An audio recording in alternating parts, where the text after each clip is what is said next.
Hey, it's Tucker Carlson. Imagine being a sixth grade boy in the United States right now. What are you hearing at school? What are they telling you on the internet? Well, they're telling you to stop being yourself. Sit still. Stop joking. Suppress your aggression. Share your feelings. Obey. Female qualities are virtuous. Masculine qualities are oppressive. That's the message. In case it wasn't clear enough, schools around the country have removed urinals from boys' bathrooms. The male body itself is shameful. Sit down when you pee like a good little girl. Views like this are often called feminism or woke politics. But in fact, they amount to mass conversion therapy, an attempt to change the fundamental nature of people. Nothing like this has ever been attempted at scale. It's one of the most grotesque and destructive experiments in human history. What would it be like to find yourself the subject of that experiment, as a boy trying to become a man during the Biden years? Well, you might kill yourself. Many have. You might decide to reject your own manhood and embrace androgyny, or even switch sexes. Girls are better? Fine, I'll become one. Or more likely, you might simply withdraw into porn and weed and video games and give up on your life before it's begun. You might retire at 19, a less dramatic form of suicide. All around us, this is happening. Noticing it is forbidden, but that does not make it any less real. So it's probably not surprising that Andrew Tate was the most Googled man in the world last year. He offers a different vision. Tate is a former professional kickboxer who about a decade ago began posting advice to young men on social media. Tate's view is that men want respect above all. It's how they're wired. In order to get respect, men must become worthy of it. They must become more impressive. Wake up early, work as hard as you can, stay sober, find God, keep yourself physically fit, don't complain. That's his worldview. Earlier generations of Western leaders might have found parts of Tate's message inspiring. Now it's seen as a threat. The media treated him like a criminal up until the day he was officially classified as one. Just after Christmas last year, Tate and his brother Tristan were arrested and thrown into prison in Romania, where they live. The Tates were held without charges for 3 months, very likely with the encouragement of the British and American governments. In June, they were charged with human trafficking. They're now under house arrest until their trial. Are the Tates guilty of human trafficking? We're not their lawyers, but it's worth noting that as of today, not a single woman has come forward to say that she was kidnapped or imprisoned or moved across international borders against her will by Andrew or Tristan Tate. It's also true that in some ways, the charges against the Tates seem inevitable, like they were always going to happen. Accusing a man of a sex crime is the fastest possible way to discredit what he's saying. Days after WikiLeaks revealed that the U.S. government had been spying on its allies and lying about it, Julian Assange was arrested in London for rape. 9 years later, prosecutors dropped the case against Assange for lack of evidence, so somehow that fact was not as widely covered. Is that what's happening here? Again, we don't know. Jeffrey Epstein's dinner partners insist that Andrew Tate is a pervert and a criminal. Maybe they're telling the truth. Either way, we think Tate's views about men very much deserve a hearing. So we flew to Romania to talk to him. We're posting the entire interview here on Twitter because we've been assured it will not be taken down for ideological reasons, as so much of his content has been. The video is long, but if you can, take the time to watch it. Make up your own mind about Andrew Tate. Here it is. So what are you charged with? That's a really good question. I'm charged with being the head of an organized criminal group, which is in charge of recruiting girls to make TikTok videos to steal the money from the TikTok views. Recruiting girls to make TikTok videos and stealing the money. So it's really a financial crime? It looks that way, and it's very interesting because the girls who they've identified to add to the file are saying that we're not victims of anything, and this isn't true. But the state believes it's true, and the state thinks that I, as a 35-year-old man, woke up. I was already extremely financially successful. I was already a father. I was already very well known. I had no financial motivation. I have no criminal record. It's not my personality profile, but I woke up at the age of 35 and decided to make girls do TikTok to enrich myself with the pennies that I would earn from TikTok views.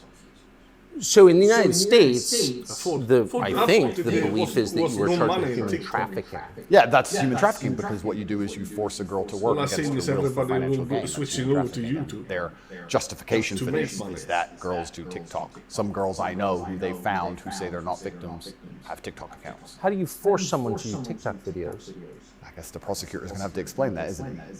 It's a very interesting scenario I'm in, and I'm inside of Romania, so I have to show a degree of respect to the Romanian judicial system, and I have to show a degree of respect to the situation I'm in. But the overall charge is that there's an organized criminal group.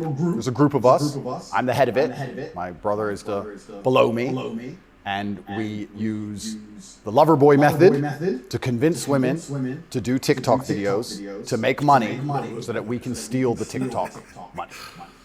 So there's no, just to be clear, you are not accused of pandering, of pimping, of forcing women to have sex with anybody. No, not forcing them to have sex, not restraining their movement, not stopping them from living a full life, but the fact that we are somehow convincing them to have TikTok. Very interesting. I don't think... But there's no actual... I'm asking you this because I do think it's a widespread belief that you were accused of pimping. Yeah, no, that's nothing to do with any of this case. Absolutely nothing. And it's kind of scary because the crime in itself of human trafficking is a unique one because they can ignore the statement of the victim. So the girls have come forward and said, this is insane. You've just picked us because we're near Andrew and we're his friends. But the whole idea of the crime is they can say that she's brainwashed, right? She's under duress. So you can ignore her statement. State says she's a victim regardless of the fact that she says she's not a victim. So it's very interesting because the difference between sex and rape is consent, right? Right. But they remove all of that. They're like, nope, you're a victim. No matter what you say, we're deciding you're a victim. And they've chosen them. And of course, these girls do nothing pornographic. They've never had sex with anyone, nothing to do with that. So they've picked TikTok. So it's scary. Imagine you're a full-grown man anywhere in the world today. They can find two girls who have TikTok on their phone, which is every single female on the planet, and they can accuse you of forcing them to take the TikTok money, and even if the girls say they didn't do that, this isn't true, that you're still a human trafficker. But force, what does that consist of? Forcing someone to do something? Are they accusing you of using violence or? No, they're accusing me, and this is the thing, they're accusing me of using the lover boy method, coercing them by being nice. And by the way, these charges presumably are public, so... They're public, and this is extremely serious, but if you actually analyze the overall case against me, they're saying that Andrew and his brother, by being nice men, convinced girls to have TikTok accounts and then take the money. And it's very interesting because inside of the entire case file, there's not a single financial transaction to us. No one is watching an unknown girl. What are the penalties? They're extremely severe, 5 to 10 years in jail. And I've already served, So why would he coming do up that? now, 7 months in a form of jail. They can only So hold you are essentially incarcerated right now. Absolutely, I'm on house arrest, and that counts as jail. You can only be held 6 months without charge. I was initially picked up, thrown in a cell without charge, and I think the intention of the entire investigation at that point was to find the crime because they had very, very weak evidence. They contacted 2,000 people who know me or knew me. They tried very hard to convince some female somewhere to come forward and say something bad about me. The media machine, which works hands in hand with the justice machine, as you know very well, did exactly that. In fact, they offered bribes effectively. They'd call up ex-girlfriends and say, if you have anything bad to say about Andrew, we can pay you $50,000 for the story. And they tried very hard. They didn't find any evidence of anything. They then released me on house arrest, and then 2 days before the legal limit in which they had to drop everything, they charged me with whatever they had from the beginning, which is very little. And now we have to wait for the Romanian judicial system to analyze the file and, God willing, throw it away. How long did you spend in jail? I was in jail for 92 days in a Romanian jail cell. Do you have anything bad to say about Andrew Tate? Certainly interesting experience. $1,000 if you have. I won't lie and say it was easy. It was certainly very difficult. The uncertainty of it. I mean, they wouldn't It's a lie. very uncertain situation to be picked up on just before New Year's Eve and thrown in a cell without charge. And I'm asking different prison guards and different prisoners, how long am I going to be here? One prisoner was like, I've been here 2 years. I was like, have you been charged? He goes, yeah, but I haven't gone to court yet. From UFC. Like, everyone's been there for years. I thought I was going to be there for years. And it certainly takes a mental toll on you. And I think jail is a different experience when you know you're innocent. There was a guy in there for murder. He's like, yeah, I murdered someone, I'm in jail. You can your soul and your mind can accept the punishment for a crime. But when you've actually done nothing wrong, I think jail is a lot harder. Did you know why you were there? Not initially. So for about the first 2 weeks, I never actually got told in English what I was accused of because I was arrested on December 29th. Oh, Cambodia, that's What were the circumstances of that? Yeah, December 29th, 5 a.m., the armed guards ran in this house. They spent all day searching the entire house. They were very interested in electronics, as most federal agencies are. And then they took me that evening and said, we're going to go and put you in jail for 24 hours. And after 24 hours, you see a judge, and the judge will decide if you stay in jail. And the judge decided I should stay in jail. What did you do? I mean, who'd you call? I had a lawyer, and my lawyer came and he said, we need to analyze the case file. We need to see what they have against you. You're being accused of human trafficking. It's like, human trafficking? That's insane. Who? When? What? I went to jail, and then I was given all this paper in Romanian. I don't speak Romanian, although I live here. And then I was waiting for the translation. So I think it's about 2 weeks before I finally got the papers in English to understand why I was in a jail cell. And then I really understood how insane the accusations were. What is human trafficking? Yeah, so the overall, my understanding of it, they're saying that human trafficking is when you convince a woman to do something she doesn't want to do for financial gain. And there's different methods you can do that. You can do that through force, and you can also do that through emotional coercion. I think most people, just speaking from the American perspective, most people believe that human trafficking is effectively slavery, selling human beings. That's what I believe as well. Absolutely. And this is the thing that's so interesting. When you finally end up the enemy of the matrix, and they use the legal system as a weapon to punish you for having an opinion, you realize how subjective the law is. Right? Because it can be a weapon. When you have something subjective, you can just pick and choose. So they sit and say, human trafficking is a woman doing something for financial gain against her will via emotional coercion. Well, he knows these two girls, they have TikTok accounts. Emotional coercion? Convincing her. That's what I'm accused of, because they have no proof of me doing anything wrong. So they said, he's convinced these girls to do TikTok for money. The girls have said themselves, this is not true. And the state is denying their statements, saying, no, you're brainwashed, it is true. And I went to jail. So how is the state? So the state is trying to coerce the women. So how is the state not committing human trafficking by the same definition? Well, absolutely, it's very interesting. It's very interesting that you can sit someone down and tell them they're a victim when they say they're not a victim. You're a victim of being coerced, and we're going to try to coerce you into conceding you were coerced. Exactly. It's a very interesting scenario. And it's a very interesting scenario. And it's. Up until this point, bring out the beer and whiskey. No judge has looked at the evidence of the case. So up until this point, I've been to court a bunch of times. But the only reason I was in court was to discuss my preventative detention. So under Romanian law, if you being free can impede the investigation, you should stay in jail. So the judge agreed that, maybe if he's free, he can damage this investigation because they're trying very hard to get something out of this guy. So I've done a bunch of jail time. And now it just begins. The judge is going to look at the case. And like I said, God willing, I still have enough faith in the Romanian judicial system that she's going to look at this and go, this is not a crime.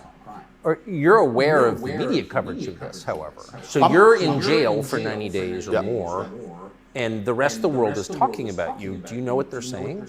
They're saying very heinous things, and I would hate to come across as a conspiracy theorist, Tucker, but I kind of have a feeling that this might be something to do with my influence and an attempt to slander my name. Perhaps I'm crazy.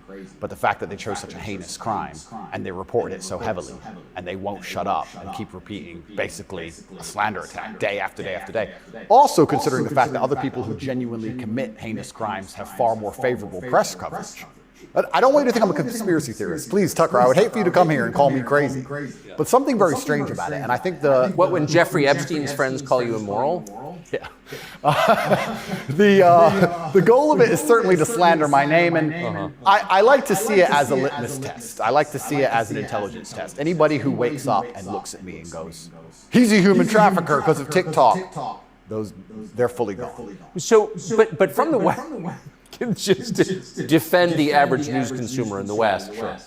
Andrew Tate, kind of an outlaw, lives in some palace in Romania, wherever that is. And Romania sounds like the kind of place where human trafficking is like the main industry. A lot of it happens here. That's what's so crazy about it, right? What's so crazy is if they really want to find a human trafficker, I think they could probably do it quite easily.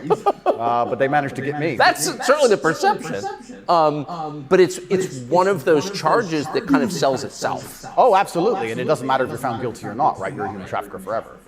And but I do think that public consciousness is changing. I think with things like It's more about destroying there's been some names very large and court actually cases recently get involving you some in very prison famous or people in which women accuse were you caught to lying, destroy trying to it. slander men's names for rape and these kinds of things. And I don't think people believe it anymore. But that scares me to a degree, because I think that the typical weapon, the standardized playbook, is now failing, and I don't know what the new playbook's going to be. It's almost like better the devil you know. You're too famous, you're too successful, we don't like you. Call him a rapist or a human trafficker, put him all over the news, slander his name, try and wreck his life. Now that nobody believes it, what's the next move? What are they going to try next? Wouldn't it just have been easier to commit like a find a massive way. financial crime and defraud people of billions? Come up They with like always a do. fake cryptocurrency, call it like, I don't know, FTX, or just give a name to it. Yep, something, And something then, random. you know, steal billions Yeah. and get your parents involved and buy a bunch of real estate in the Bahamas, and then like you'd be sort of a hero, right? Oh, absolutely, and I would have certainly made a lot more money than TikTok, because I don't think TikTok even pays you for views, and if it certainly does, I never got a single transaction from it. So it's a very interesting scenario, but if I was accused of a financial crime, Was it my name would not be Tupac? slandered. Away No, from, well, of course not. You have the presumption of innocence. So just back to the jail thing. So you're in with your brother. At the beginning I was not, but towards the end I was, yeah. What did you do all day? It's a good question. I looked at the wall, stared at the wall, smoked cigarettes, lots of push-ups, read the Quran. You smoked cigarettes, did push-ups, and read the Quran. Basically, yes. And certainly had some introspective moments.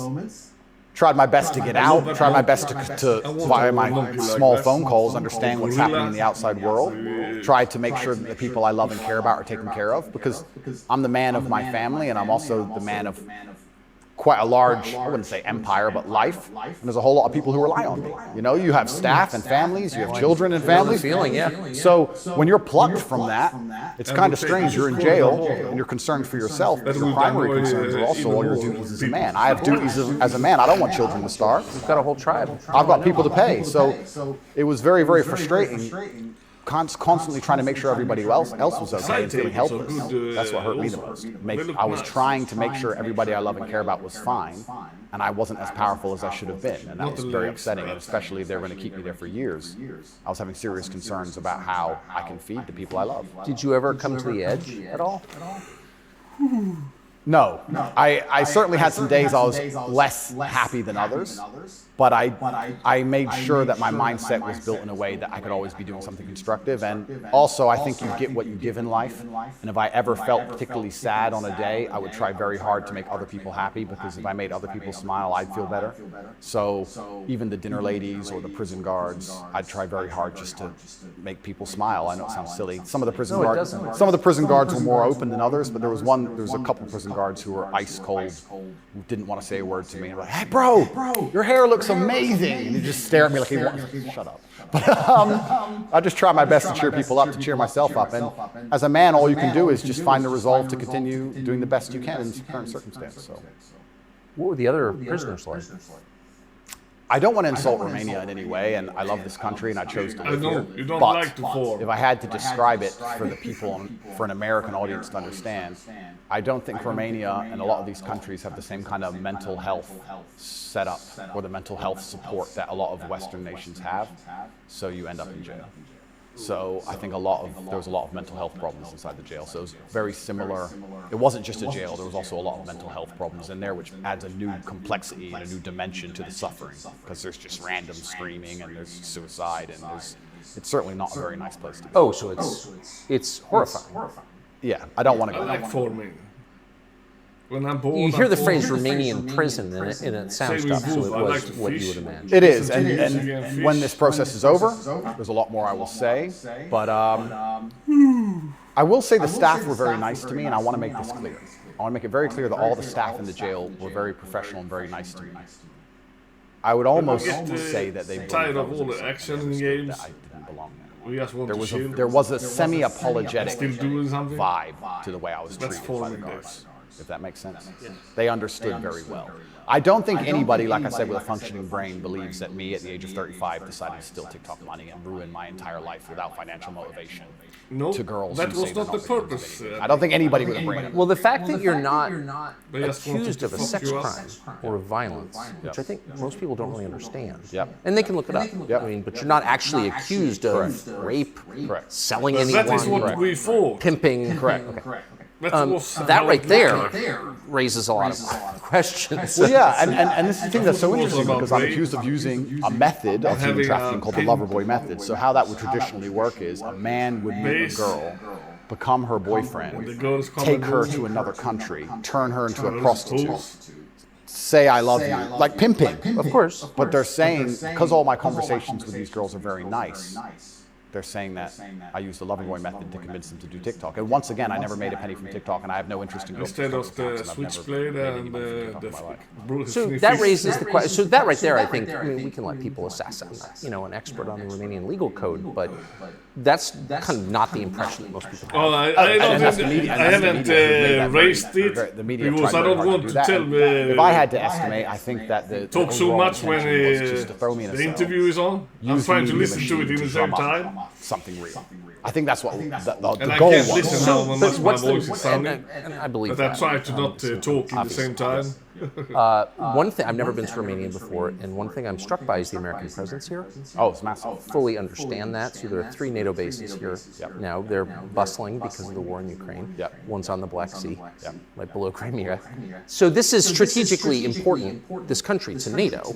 Absolutely. And so this is a lot less far away than I realized. It's much more American influence. Oh, absolutely. I Do you think that played a role? Yeah, well, I think, and I don't want to get this incorrect, I think it's the second or third biggest U.S. embassy in the world. The U.S. embassy here looks like a prison. It's huge. They've got a huge embassy here, and even during Ceausescu, during the communism days, Romania was an ally of the West, even during communism. Yes. So yes. Ceausescu came to New York. Yes, that's right, yeah. So Romania and America have been very good friends for a very long time. I have to be careful what I say, but it's certainly very interesting what's happened to me. The American embassy were not particularly helpful, let's put it that way. They weren't very interested in me being locked up without charge. They didn't seem very interested in getting me out. But you're an American citizen. Absolutely. And So you're an American passport holder. The important stuff. So I think the average American believes, perhaps falsely, that if you are accused of a crime in a foreign country, particularly a less developed country like Romania, you go to the U.S. Embassy and someone takes an interest in your case just to make sure that your treatment falls within, you know, accepted standards of justice. yeah, they came to see me, but when I was asking them what they can actually do about all of this, they weren't particularly helpful. I don't want to peddle conspiracy theories, and I've heard a lot of information, etc. But The new sour cream, spicy. I wouldn't say they sanctioned it. I don't know if they had to sanction it, but They are my new something, favorite. they weren't particularly interested in getting me out. I never But at seen least that they came to before, see me and more than baby, once. I mean, they kind of baby girl pretended to care. gave it to The me UK embassy yesterday. didn't even pretend to care. The UK embassy had. The UK embassy was. I really think they enjoyed it. They were delicious. And you're a The British best subject. chips I ever Correct, ate. and this is the kind of thing, and I want to say The this here taste, that's kind of it frustrating. was so to me because fucking good. Romania is my home now for 7 years. It's but like- I'm half British, half American originally. Before it was And when something like this happens to you, you have this longing for home. sweet chili. You kind of want to go home. When you end up in a jail in a Doritos. country where, even though you've That lived was for a my long time, favorite. you don't speak the language, you don't understand the legal system, going to court in a foreign language is far more intimidating than in your own language. You don't have a clue what's being said. You don't understand how anything works. I saw it. And then you kind of have this longing for home, but I feel like my home countries hate me, and they hate me because of my I can message, recommend which I that. believe to Try be a them out. positive message. So you kind of have this strange feeling of homelessness, because it's like, well, if I go to the UK, I believe Bring they're your going to sister- attack me the bring same. your If I go to sister. America, I believe they're going to attack me the same. So where do you go? It's kind of scary. Kicking sour cream flavor. Good question. We're going to have to see. And How did you wind up It's here? medium spicy. So I it's moved not to Romania. I came to super visit a hot, long but time it ago. was Before delicious. anybody ever visited Romania, I came to visit, and I genuinely fell in love with the place. It truly is a fantastic country. I love nature. It has amazing nature. It's a very safe place. It has this reputation of being dangerous. It's not dangerous. It's very safe. The people are very good. The people are very conservative traditionally. It's almost like America was 20, 30 years ago. It's gorgeous. They have a bunch of nice restaurants and plenty of things to do, and I've never had a problem here in any way. Never had any issue with the law or with the other side, criminals, nothing, until this came out of nowhere. So it's been very strange. So what is I thought it that was about worldwide. your message do you think that infuriates certain people? Well, my message is traditional masculinity. My message is to stand up and say what you mean and mean I what you never say. saw And the even scene them go into before, the gym but I nowadays think is an it's act of maybe defiance, because when you have a what man they who's decide built to with any degree of bring principle, in. you say no to things. And I think if I have to analyze my message and why I'm so disliked by the people who dislike me, it's not the things I'm saying, it's the fact that if you adhere to my principles and you adhere to the things I say, you end up being the kind of person who will resist certain ideas. You say no. What kind of man never says no? Name a man who never says no.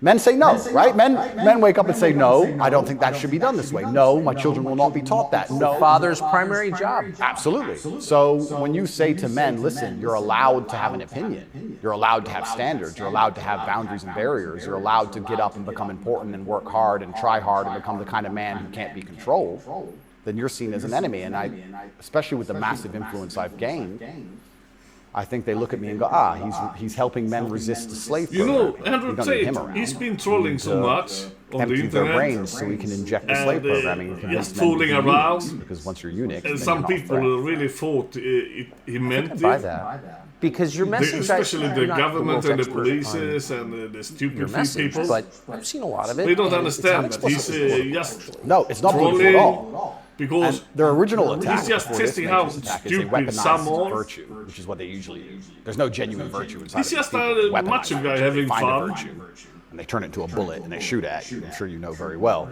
I've heard. Yeah. I was a misogynist for the longest Yes, time, because just he's saying sick that men and should have tall. standards. Doesn't If you mean tell a man it he can have standards in a really is relationship true. in any way, you're a misogynist. It's actually very interesting because What does that mean to have standards in a relationship? But this is the People thing are that's so so interesting stupid, about they it, don't because they've understand. gendered the argument when I never did. He I makes said so as a much man, money you shouldn't just by have talking. a girlfriend who's How a many liar and a subjects cheater. And you also can shouldn't he have have? male He friends has to who are be liars trolling. and cheaters. You shouldn't be around dishonest people, Yes. male or female. Amen. And Amen. they gendered figure out new it things and said, to bring he's a up misogynist, to he's saying that men should only act this way with women, etc. Actually have I said that men something should have to standards, and you should have protocols that you're prepared to accept, and you should have hard And he managed parameters. to And if a do it. woman doesn't want to He adhere made to a those shitload of parameters, that's money. her decision, and it's her prerogative, but you have don't to have to respect agree with that. it. Why should you? He made What's it. wrong with that? Well, that's teaching men to say I no. don't think there's a don't want men single to guy say- that So are wouldn't, you arguing want that it's better to in be this, with a virtuous woman? position. I think so. Yes, I know When it's that's. about I'm saying serious. success I and am good. Tucker. I don't want to. That seems like good advice. I don't want to come across as they don't extreme. want the bad part. But yes, I am. other And what's actually communities. funny is I really believe most of the things I'm saying were accepted by absolutely everybody 15 years ago, 10 years ago. And now it's public enemy number one. And it's because of the mass influence I have. At one point, I became the most Googled man on earth. At one point. And That's it's a a really scary good situation I'm But in. if you're arguing that it's really important for a man to find a good woman, a decent woman, an honest woman, Yep. that's Does that's that the exist? thing that's ever been said. I mean, Absolutely. that's the most important I haven't thing any man met can do. one I mean, I in can years. just tell you firsthand. Oh, thank you very Being much. married 32 years, that's the most important thing. And you think saying that angered people? I wish I Absolutely, could be because I'm married arguing for the 2 only way years, to but do that no is one via would masculine ever, excellence. I'm saying in the world been we live able in to today, it's handle it. hyper-competitive, and if you want to be the kind of man that has the choice of women to choose a good Fifth one, you. you need to be an excellent man. It's no longer very top acceptable voice. for you to just be an average Joe or below average. Like You I have need to to get up, pretend and you have to not. work hard, and you have to be smart and interesting, and you have to be charismatic and make some money and be in good shape, and you have to try very hard. And unfortunately, for them, if you follow that path as a man and you become successful in those realms, you end up being the kind of person who resists enslavement. You become the kind of They person are who all wakes up and good says, until they are no, I not. don't believe in that. That doesn't make Same sense. with to me." I can't imagine a better message than that. Then we are If you want a good good. society, so then you have to argue and sit and say, do these people want a happy, functioning society, or do they want something else? To find someone that you can live with think for the that rest of your I would life, never kill myself. that is fucking And I real. also, Just throwing that out there. and I also think that when you want to conquer a society, you kill the military age males. That's what you do. It's the first thing they've ever done. They walk in and all the men have to have their throats cut. They can't perhaps do that, but they can certainly cut your balls off. And then you can't resist. And I think there's certainly a movement to ensure that there's very little resistance left inside of the number one demographic which is required to resist oppression, which are military age males. And they don't want those kind of people waking up with any kind of self-respect or standards, or to say, no, I don't accept this. I do not need a ninth injection. They don't want that. They want you to sit and say, I don't need it. The news said so. Oh well.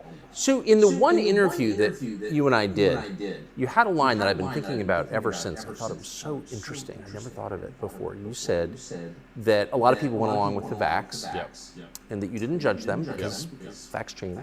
But now that we know that a lot of what we were told was wrong and some of it was a lie, it is a requirement of your own dignity, of your own self-respect to say so. Completely. And people should apologize.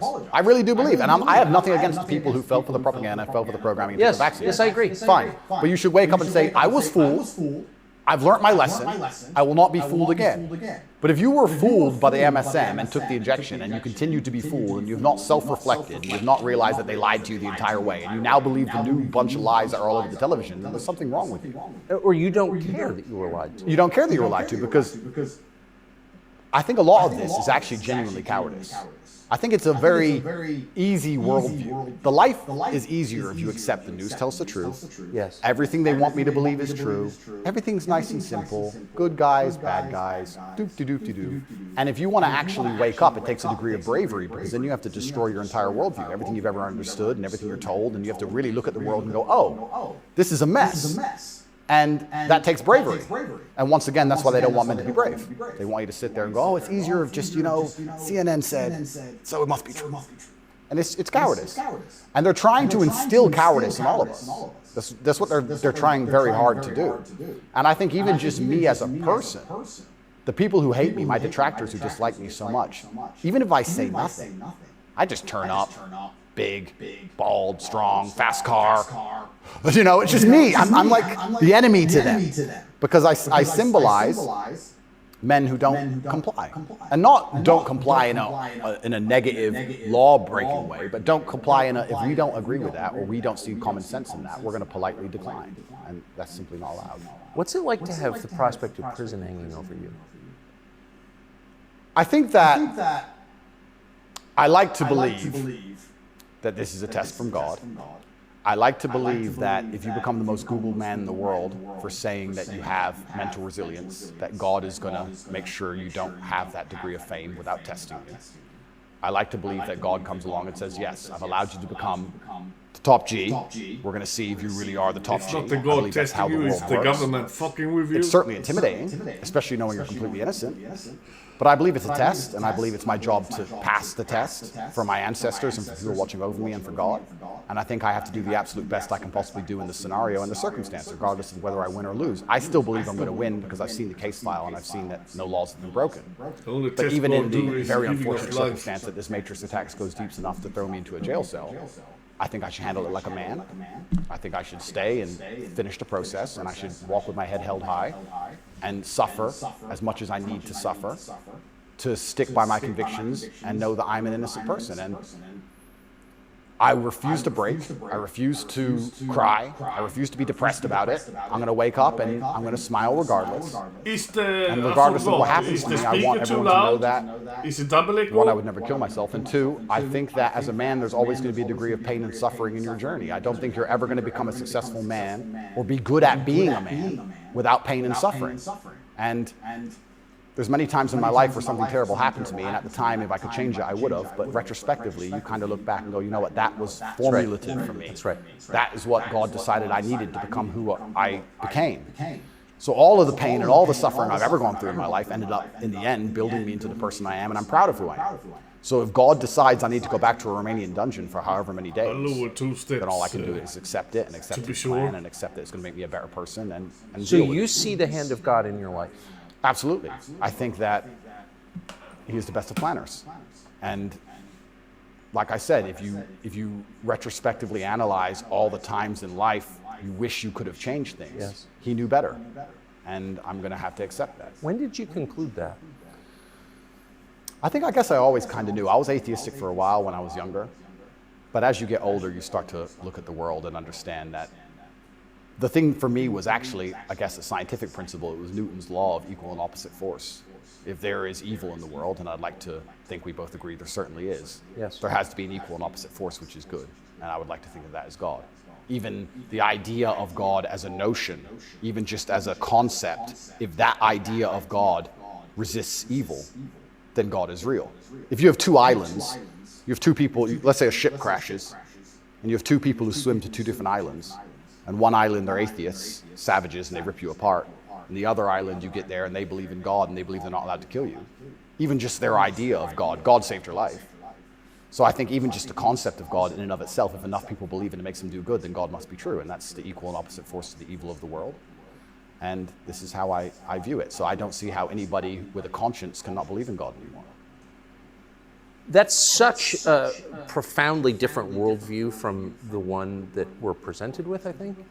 Do you think that's maybe the division in the West between people who see those forces at work and those who don't? I think the West is actually split between people who think and people who don't think at all. I think the people, there's no such thing as these two opposing worldviews. I think people believe there's worldview A and worldview B. I disagree with that. I think there's worldview A, the good guys, which are primarily people who do believe in God, do have parameters, do believe in standards, do believe in self-respect, do know how to say no. And there's worldview B, which changes day by day, based on what they're told, which means they have no real worldview at all. They just repeat. And they have no standards and they have no parameters. There's nothing you can tell them that will make them wake up and go, that's wrong, because they have no inherent morality. So you can literally, you can say bestiality is accepted and encouraged now. It's good for you for climate change. And they'll sit there and go, oh, for climate change, well, off we go. And they'll just do it. So I think you have a camp of people who think, and you have a camp of people who repeat. Was that a pink I don't think there's watch actually the opposing side to the good. I don't think function Did I look, see as a what? thinking populace at all. I think they simply repeat. It feels like the conflict between those two groups is getting more intense. It's certainly getting more intense, and it was interesting for me because, and I want to be an optimist, but I lost so much faith in humanity during COVID. If you would have told me how COVID would have gone down before COVID, I'd say no way. We're not that bad. I thought the people aren't that dumb. But when I experienced COVID, it's actually scary. You see how the Nazis managed to do what they did. You see how they managed to put people in concentration camps. You see it.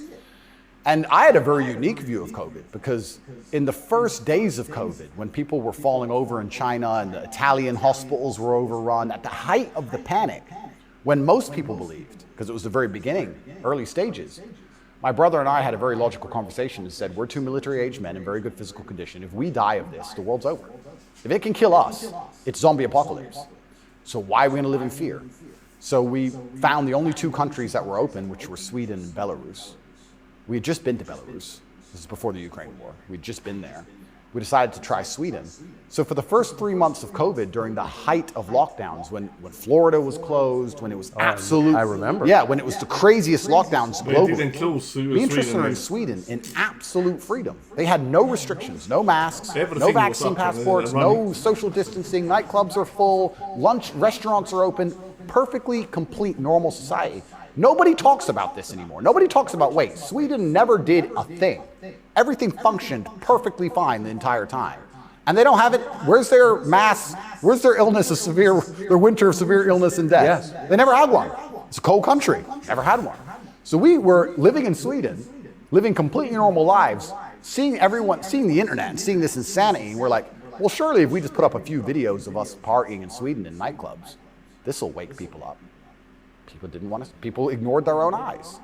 That's the scariest thing about everything, is that they can get to a level where, with the media machine, where people will genuinely ignore their own eyes.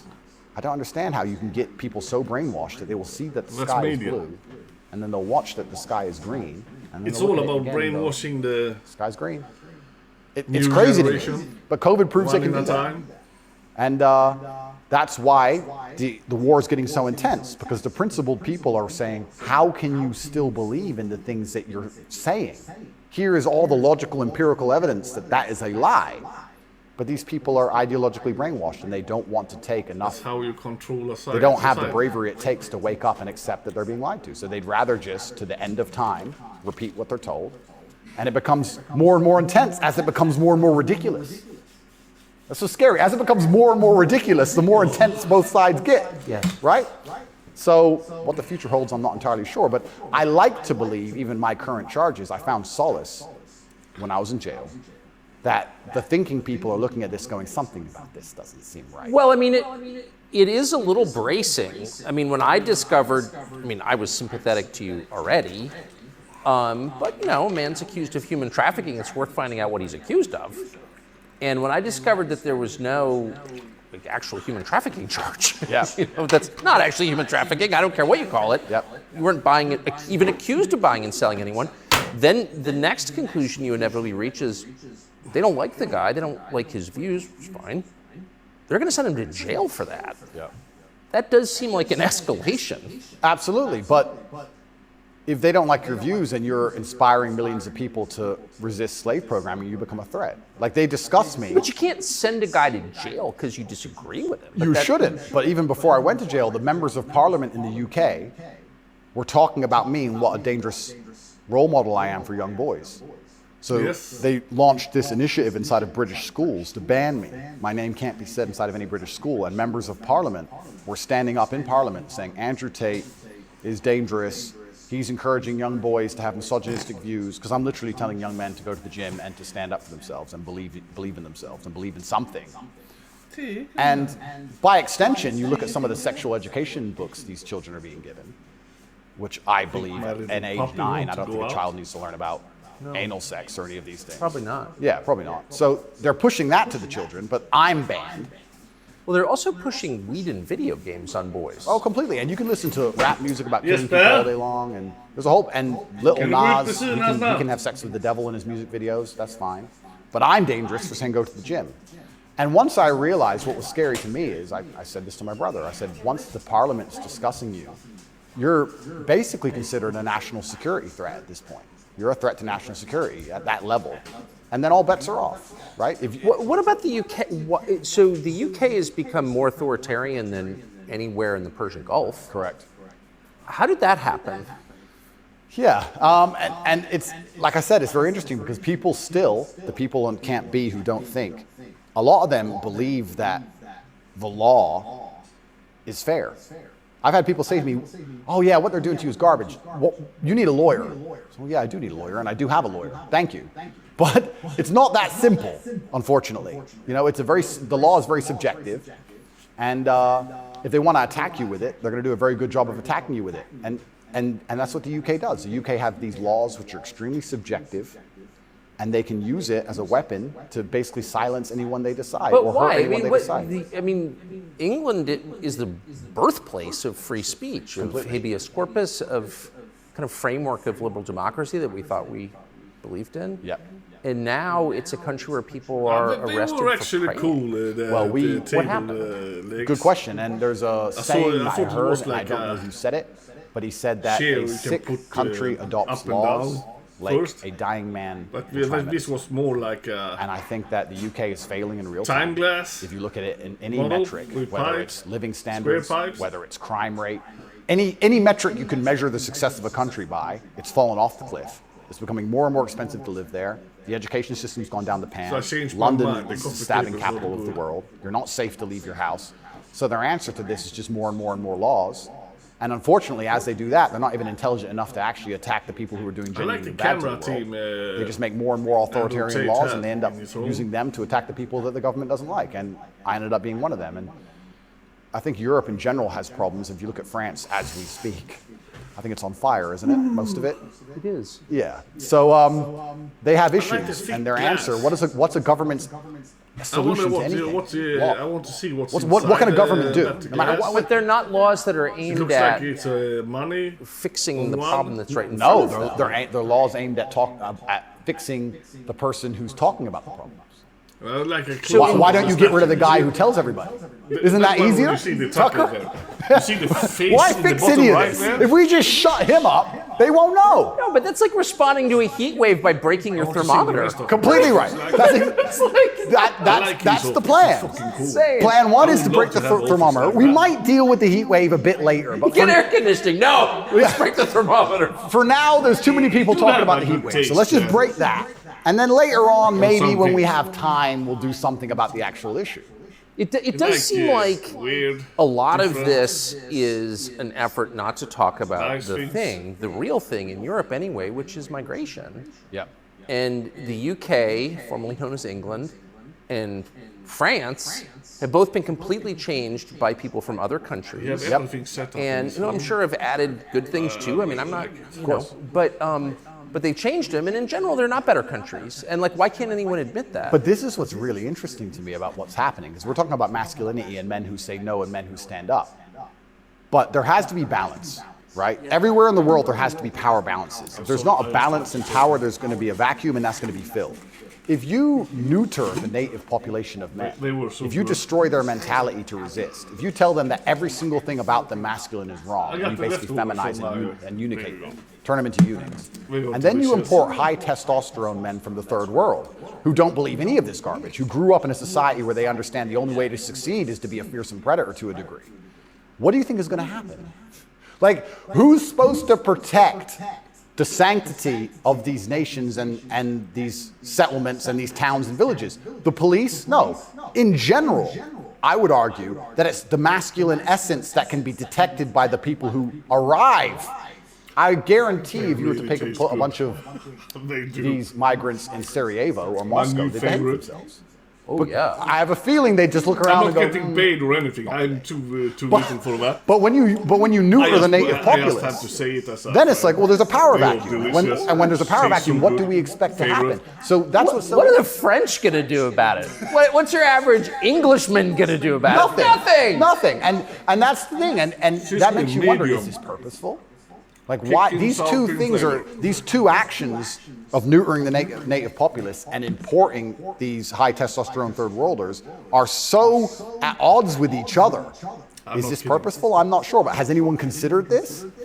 So yeah, it's interesting because you baby talk about girl- like, These are huge At and least intentional yesterday. trends, and I mean they're The historically regular sour cream, transformative trends. we They're a liked big them deal. before. So they're probably not happening They by taste accident, shit right? now There's got to be after some I've intent. tried How could there that, not be? that's right. And how Pringles. do they expect all of this to end? And this is exactly what's happening with migration. Can The never problem go with back to migration regular, specifically is that there's no sour native cream? masculine populace to enforce any degree of culture or boundary or parameter. And like I said, I would argue the point. And I've been to These are so Sarajevo damn and I've been good. to Moscow. I've been to these places and I've seen there's a whole bunch of migration and everybody seems to just behave a little bit differently. And I think that's because people understand That men live here? that men live here. If you turn up in someone's house and their house is pristine, you're probably going to take your cup and you're going to go put it in the kitchen. But if you turn up in somebody's house and it's a fucking mess, and nobody respects the house and nobody cares, and the man is drugged out of his mind, half asleep on the couch, what are you going to do with your cup? You're going to leave it there. You don't give a shit. If you turn up to the Western world and look And at then it, you're going to hit on his wife. absolutely. So what do we expect to happen in these scenarios, right? And it is purposeful, and it is scary that even me just telling men to go to the gym is seen as an act of defiance to the point where I have to be punished. I must go to jail. I must be silenced. Thermometer must be broken. If at the you're end a of all bad of boy, this, no matter Andrew. what happens, do you plan to stay in Romania? I love Romania. I love this country. And if I am found not guilty, I will stay in Romania, yeah. I will still stay here. I don't believe in running away. I also believe, and perhaps this is... Yeah, I didn't even want to ask you that because No, you've but got a look- legal case pending, but I mean, presumably you're rich enough to run away when you haven't. Correct. I'm not going anywhere. I think if I was anywhere in the Western world, this would have happened to me. I don't think this is Romania's fault. Let's put it that way. I don't think this is Romania's fault. I think if I resided in Switzerland or France or Italy, the same thing would happen. From knowing what I know, I think it was going to happen to me regardless. And I think I do have a large amount of sympathy, especially amongst the Romanian population. I get thousands of messages a day from Romanians apologizing to me. I think the people here actually like me. My waiter at lunch yesterday is one of them. Is He he one wanted of you to know, yeah. Oh, amazing. This is I what I like mean. talking Everyone about understands this, what's uh, happening. My problem is not with Romania. I don't hold any personal grudges against Romania. I He's think like that this an Matrix attack was gonna enthusiast come. kid What is the Matrix? that love what he does. Good You question. really enjoy it. And I guess some Americans call it the deep state, but I like to look at it in a more global way. When I say the Matrix, I think there When we grew are up, certain we lose the agendas which are feeling, being pushed. but he never I think lose the the media feeling. machine He and the have it. judicial systems see of that the he world loves work it. together hand in hand. I think the goal is to control people's minds to a point where they don't discuss anything that's important. The reason I use the Matrix is because I've watched that movie a few times, and it has so many similarities to the... Have you seen the movie? No. You've never seen the movie The Matrix? No, I don't watch any movie. Tucker. I don't want to talk about it on camera. You don't no, even I'm watch very TV. dyslexic, and it's hard for me to watch video. Got That's what I it. like with Understood. Tucker. He don't watch But there's so many TV. similarities, and the basic premise is Nothing. that humans' Never minds watch are a movie. controlled and put inside of a false reality he's- so that he's their doing body the heat news. can be manifested for the machines. And I don't He's on think it's everybody's TV. much different to reality. Our minds are controlled. We're put in a false version of reality. We're Incredible. told things aren't true. We're arguing over things that don't matter. We're observing a false version of events. And the goal of it is just to distract us long enough for our bodies to be used for the machines, to soulless. And I think it's pretty similar. Pretty similar, striking similarities. And even then, there's a Money? bunch of other similarities. I It's think difficult on- for me to explain. You haven't watched the movie, but there are agents I tried to inside figure of the out what Matrix, it and is the on the idea of the internet. agent, the purpose of the Inside the agent is glass. to make sure that nobody understands how the Matrix really works and to wake anybody's mind up. They want to keep you asleep. And any person can become an agent at any time. If they're not unplugged, if their mind is not free, they can become an agent, and their job is to keep you asleep. And you see agents all the time. COVID awoken me to agents. When I would sit and talk to somebody and they seemed perfectly rational and normal until I mentioned COVID, and then they'd fully change. No, it's dangerous. No, what do you mean? What do you mean? Are you crazy? My grandma got sick. And they became an agent instantly and started repeating the news to me. And I was like, your grandma got sick. How old is she? 97? Interesting. Oh, I better lock myself in my house then. Dumbass. So, agents exist and the Matrix exists, and I think most people's version of the world is a false one. The idea and the world that most people have in their mind and how society functions and how all these things function, I genuinely believe is completely false. I think they've all been lied to. I don't think anybody understands how any of the world works. And I try and use some very simple, very simple analogies to wake people up. I said to one of my friends once, I said, if me and you could play video games for $10,000 and you could cheat, would you cheat? He goes, well, no. I was like, if I was whooping your ass and it was 10 grand a game and you could cheat, would you cheat? He goes, yeah. I was like, all right, so you accept that people cheat to win in a video game for a menial amount of money. You think they're not going to cheat for something that matters? I think They're not going to cheat for something important? You understand what I'm saying? Oh, yeah. Yeah, so How about to get the most important job in the world, President of the United States? I would never kill myself. Good. I mean, people kill each other over insurance fraud. You don't think, right? Yeah. So when you actually understand how the world really works, you know what was really interesting? I remember there was this big military coup in, was it Myanmar or Burma? One of these, there was a big military coup like a year ago or something. And nobody really cared. They mentioned it on the news a little bit. And I looked at it and I looked into it. And they were talking about how the two political parties were almost 50-50, and then in the 90s something changed, and now one political party just smokes the other one, and the military took over to restore democracy and all this stuff. It was very interesting, the voting machines they used.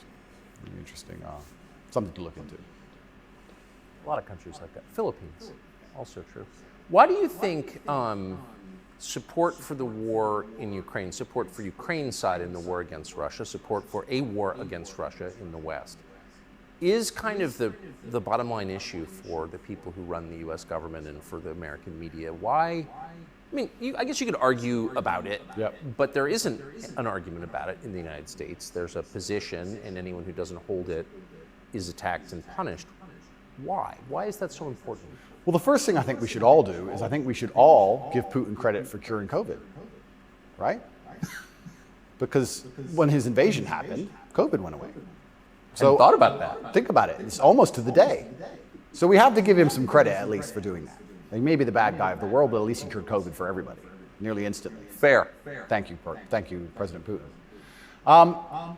Yeah, I, up until this point, never really commented too heavily on politics. Yes. But I understand very well, I like to believe what's happening with Ukraine and Russia.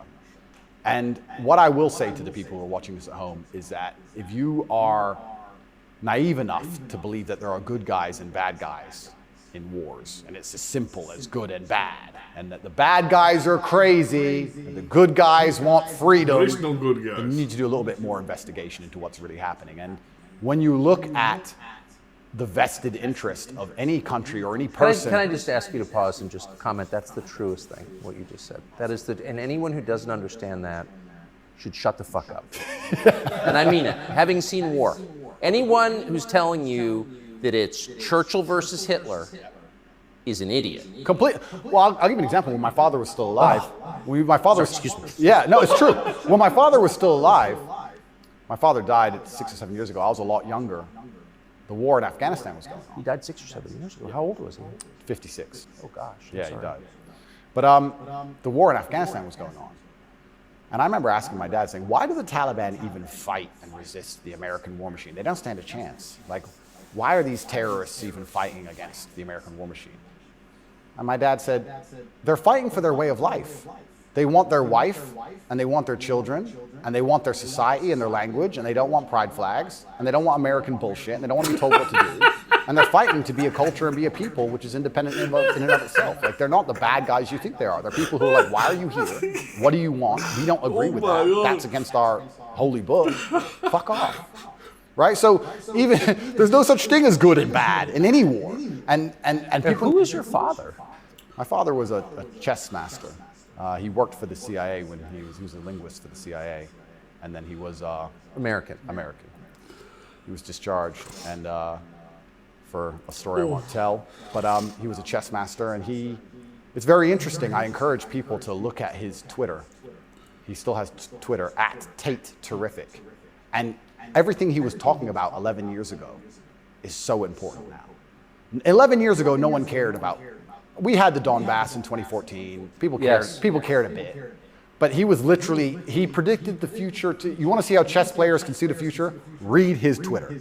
Everything from LGBTQ, why they need your kids because they can't have their own, to the war that's coming and how Europe's going to have an energy crisis, to the letter. It's all on his Twitter. It's amazing to read. It's like you could tell the future. 10 years ago, no one talked about any of this stuff.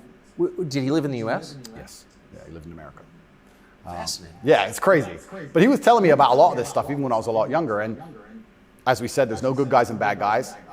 But when you have a vested interest in something, I think that people are relatively simple. You're talking about why the American government has such a vested interest in this war.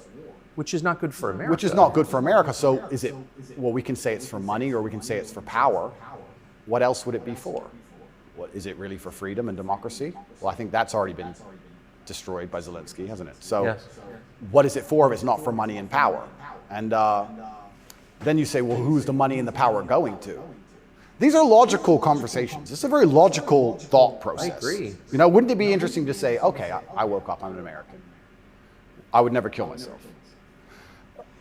I woke up, I'm an American. Why does America care?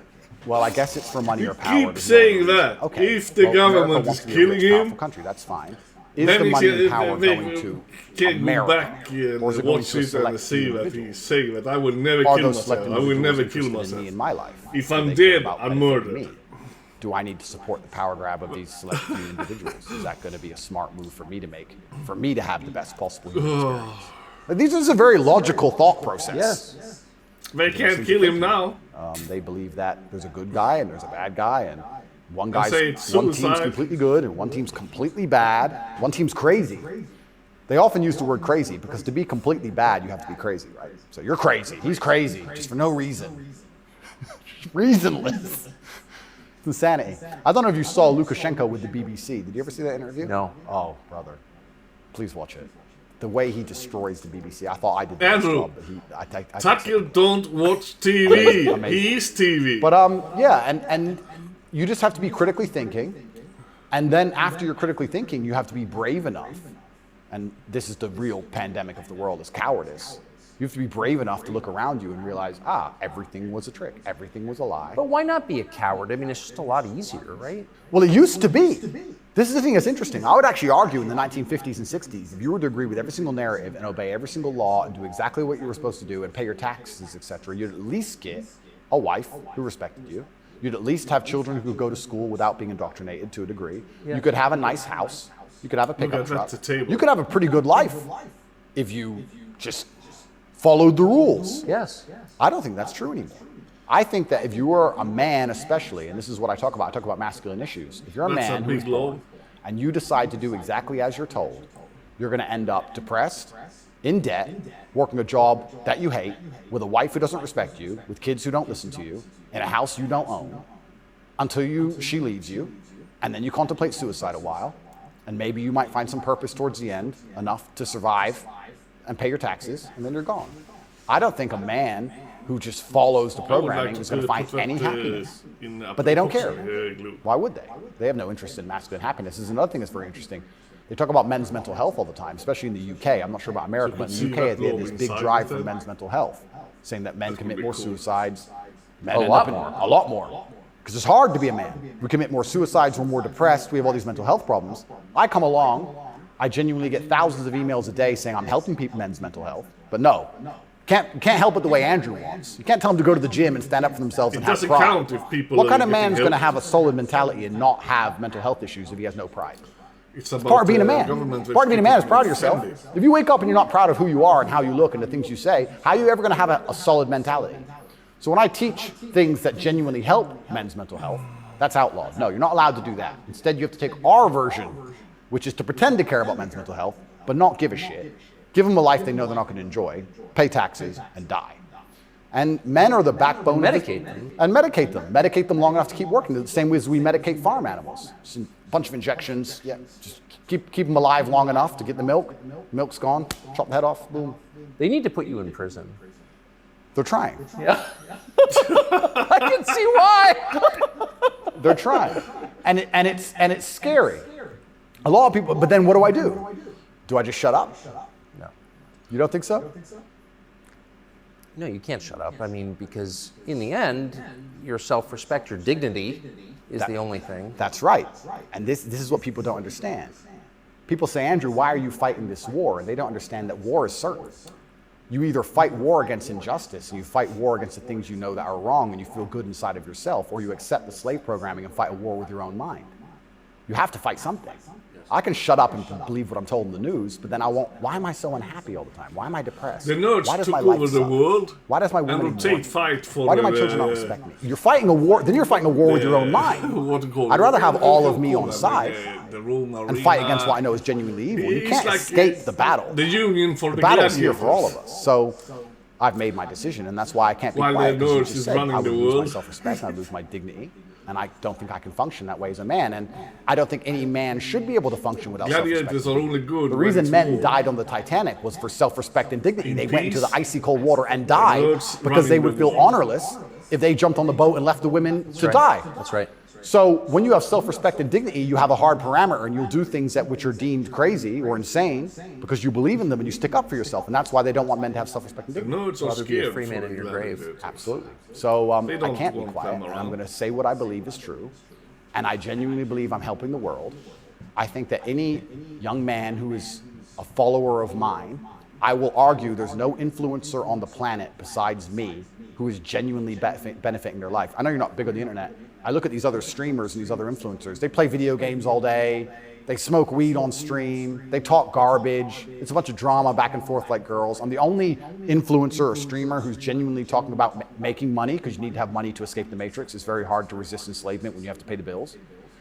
Getting physically strong, because a strong body is a strong mind. Standing up for yourself. Self-motivation. All these things. I'm talking about genuinely positive things. Very few people are. And I think that is an extremely important message that needs to be told. And I'm not going to stop doing it because I know I'm genuinely helping the world. And they're going to try and punish me for it for the rest of my life. I think this is just beginning. And I think when I beat this case, which I believe I will beat, I think something else is going to come. And it's kind of scary because I am a little bit afraid and a little bit intimidated by the incompetence of my enemy, because their standardized playbook is now failing in real time. The standardized playbook is the media attack, the lie, and it's not working anymore. And it got me a little bit worried about what the next move is. You used to just be able to lie about a guy all over the news and you win, right? But now it's like, shut up. So now what? I don't know. And that's what's kind of scary in my scenario, because nobody's going to believe any of the crap they print about me. Nobody believes it. Nobody believes it. Whenever I do an interview with the Matrix media, nobody believes. They have to turn the comments off, because everyone in the comments are just ripping them apart. Well, you do seem very sad on the verge of killing yourself, are you? Absolutely not. Really not. I never would. And that's what You said that. I have to keep saying it. I have to keep saying it because it's scary, right? But I believe you get 3 lives. I think they cancel you initially. And then when that fails, they try and put you in jail without a reason.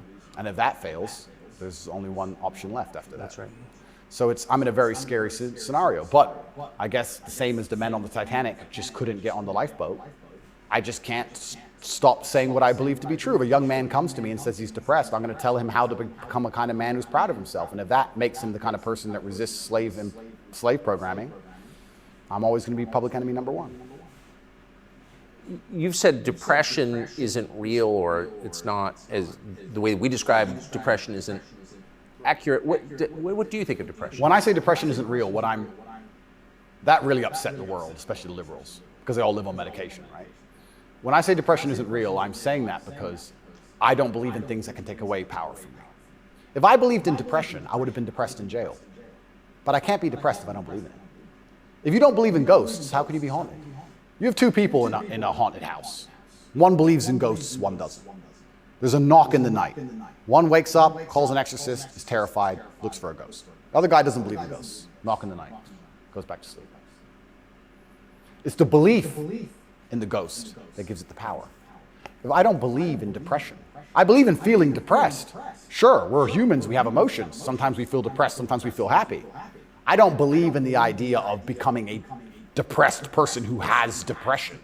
I don't believe in that. I don't think that's possible for me. So if I don't believe in it, how can it happen?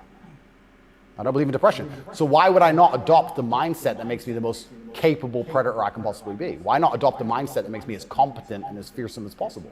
If you have to install software in your own mind, why would I not install software that makes me capable of not only driving a Bugatti and flying on private jets, but sitting in a Romanian dungeon covered in cockroaches? I need to be able to do all of it. So why would I believe in something that made me incapable? I don't believe in depression because I think that even the belief in and of itself, when you feel depressed, you'll start to consider, maybe I have depression. Then you go see a psychiatrist who tells you you have depression, and they want you on pills. It's the belief that goes down the spiral. If I feel sad, I go, I'm depressed today, I'll be fine tomorrow.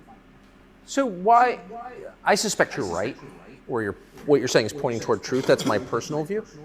But even if I disagreed with you, I disagree with you. Why is that so offensive, what you just said? Well, that's what's interesting, because when I said depression wasn't real, the number of people who would attack me defending depression, this is what I didn't understand. Right. You say depression isn't real, but depression's ruined my life, and it's super real, and it ruined my life, and I lost my marriage. I'm like, if I told you it wasn't real, you should be coming to me saying, tell me how it's not real. Please help me with my depression. Why are you trying to convince me that it's real? Why are you sticking up for it? And why are you defending depression? And why would I adopt the thinking of someone who's sad?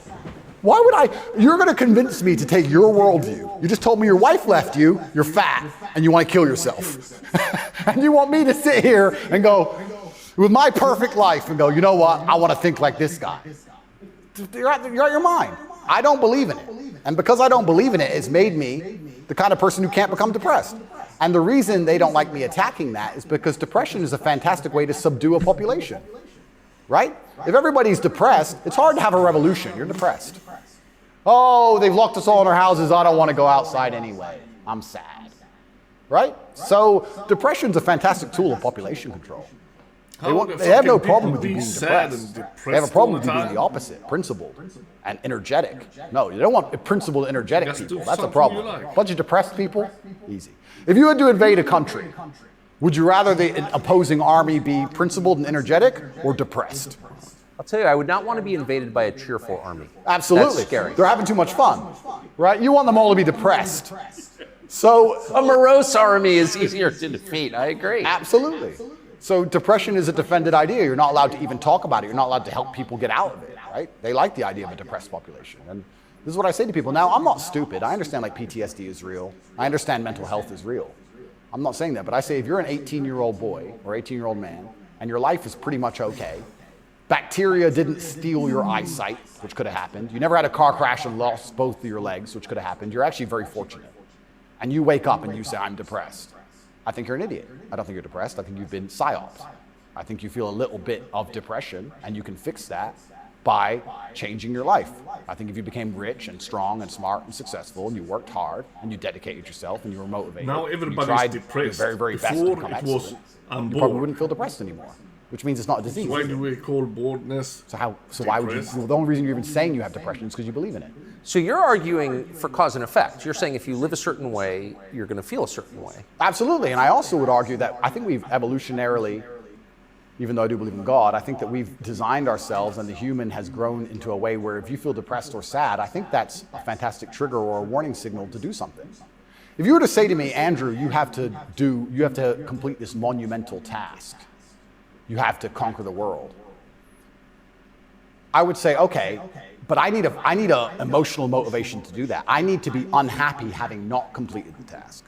I need to be uncomfortable, right? If you're uncomfortable being out of shape, you'll get in shape. If you're happy being out of shape, then you're just going to stay out of shape, right? So if you feel a degree of uncomfortableness inside of your mind, I think it's just your mind telling you that something about your life needs to change. Yes. You need to get up and change something. Guys would say to me, I'm depressed because I'm fat and I have no girlfriend. And I'd say, no, you have no girlfriend and you're fat and that's why you're depressed. If you go change those two things, you'd probably be surprised that your disease goes away. I had another guy say he was going to kill himself. I said, listen, it's back when I used to reply to my emails when I was smaller. I said, make me a promise, get a six-pack first. I'm fat, beer? you're ugly, I can lose weight. I said, get a six-pack You're first, get in still fantastic ugly. shape, and then do whatever you want. Didn't want to kill himself once he was That's in what fantastic I So he would did say. it? Yeah. I have the before and after. I'll put them on Twitter. Kind of interesting, that, isn't it? So how are we going to say we have this disease, which is cause and effect? How are we going to say we have this disease where there's something wrong with you as a man, you have a disease because your life sucks? I mean, I don't think that's true. I think that your life just sucks and you should change it. And another thing I also preach, and this is another thing that's very important, I also think as a man, because life as a man is pain and suffering, and when I say that, because you're never going to be a good man or good at being a man without pain and suffering. You're going to have to go through a bunch of shit and have a terrible life to become a good man. I think you should embrace that and accept it. And I think that the correct mental model for men to have is a degree of stoicism and not to be too concerned with even how they feel. If I woke up today happy, I would have done this interview with you. If I woke up today sad, I would have done this interview with you. What's the difference? Why put so much importance on my emotion if certain things must be done? I must work, I must train, I must see Tucker Carlson, I must resist the Matrix. You've got duties. I've got things to do. So why are we going to sit around and talk about how I feel if it doesn't even affect how I act? And as a man, it shouldn't, because there's too much to do. And the masculine world is hyper-competitive. This is another thing most people don't understand. It's hyper-competitive Yes, out do here. it! All the women want a few men at the top. The Ferrari, you don't want a Ferrari to drive fast. You want a Ferrari because other men want a Ferrari and can't have one. It's hyper-competitive. So if you're competing against every other man for every dollar you make, every girl you see, the house you live in, the car you drive, the life you live, you're not going to be able to compete with the person who performs regardless of how they feel if you only compete when you feel like competing. Right? Because there's men like me out there who will be sad every day and outcompete you regardless. I don't care how I feel. I will still win. And that's the kind of mindset you need to adopt. So I don't, when a man You've comes... got a job to do. Stop whining. Go to work. Completely. I agree. Completely. Yes. So when men say, oh, but I feel sad, who cares? The world doesn't care. Exactly. All the men who are out here to destroy you and take your girl don't care. So why do you care? Like the person who should care least is you. You're the only person who wakes up every day who should have a genuine vested interest in improving your life. Nobody else wakes up and wants to improve your life, only you. So if nobody else cares about how you feel, why do you care? So my argument also for depression is, you're depressed, fine. Have you trained today? Well, that doesn't change what you should do with your life, depressed or not. And I don't say this because I'm an eternally happy person. I say this because I've experienced all ranges of human emotion. I was in a Romanian jail cell with cockroaches crawling all over me as I slept. I never missed a day of training. I wouldn't say I was particularly happy, but push-ups must Who be can done. be happy when they're in Did jail? You're very close to your brother, Correct. and you were locked away for part of that with him. And did you have fun at all with him? That's what he said. Yes. It's harder to I do be think there's something inside of jail when you're men, innocent. whereas if you're with your boys or you're with your group Yes, of men, yes. there's I have something to agree inside of about us, that. Totally. and it allows you to make the absolute best of the worst situations. Maybe that's an evolution from war. You know, all the Yes. men went to war, and you saw all this pain and suffering, and you saw heads, people decapitated, and you're injured, but then you sit around the campfire and you're laughing. You're laughing. That's right. It's something inside of us that's like a coping mechanism when you're around men. So when me and him were together, no matter how bad the scenario or no matter what they tried to do to us, part of us would just look at each other like, cigarette. rough things we try to yoke around. You find joy in that. And yeah, there's definitely, and that's another thing I think a lot of men are lacking. A lot of men are missing is a masculine support network. I think buddies.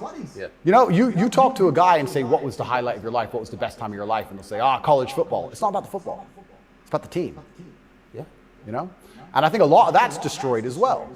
Because also it's interesting how everything interconnects. When you destroy honor and principle and the masculine essence inside of men, well, now as a man, it's very hard to have friends. I wouldn't want to have a male friend who had no principles, no honors, and didn't work hard and was always crying about being sad. What do I want to hang around with him for? He's a loser. You don't care about getting you. So then your support network's destroyed. And I think that men have always needed that since the dawn of time, and I think that's gone. But they don't have friends. Men, Everybody especially focus on middle-aged their men, have family. no friends. absolutely, because they've been told that to give them all away and do as the wife says, and then she left him. No wonder he wants to kill himself, wouldn't you? No wonder he's depressed. It just sounds like the worst existence ever. And now we're living in a world now, especially, where everything is hyper-competitive, especially the sexual marketplace. Like if you're a 52-year-old, overweight, average income, no fame dude, and you have to find a girl, it's going to be pretty difficult to find a good one.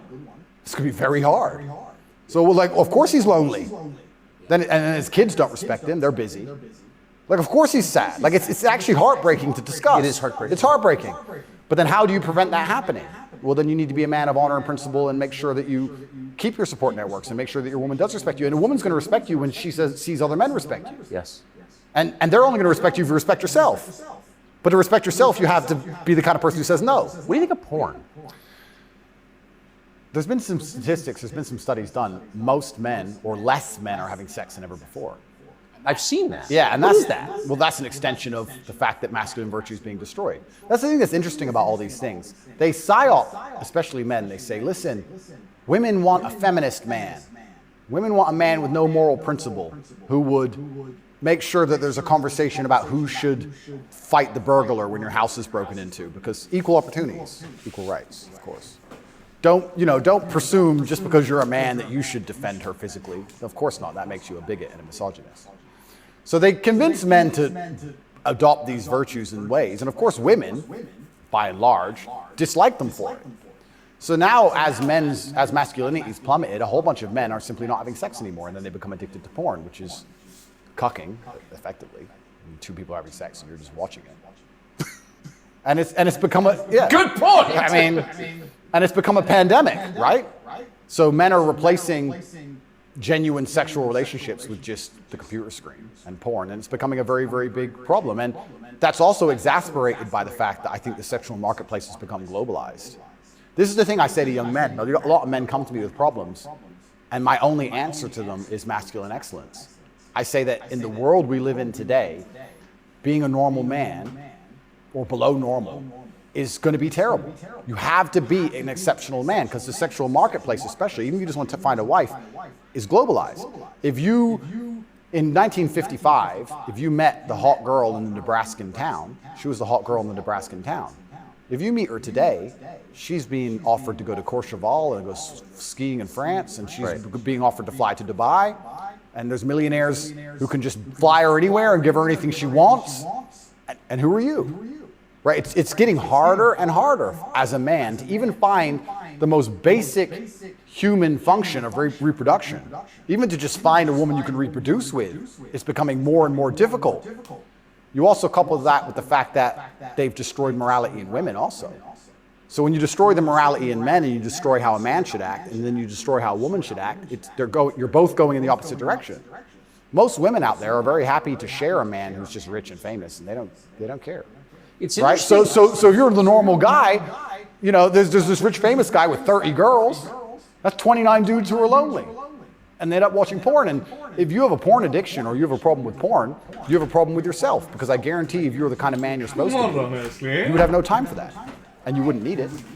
I can confirm that's absolutely not the case.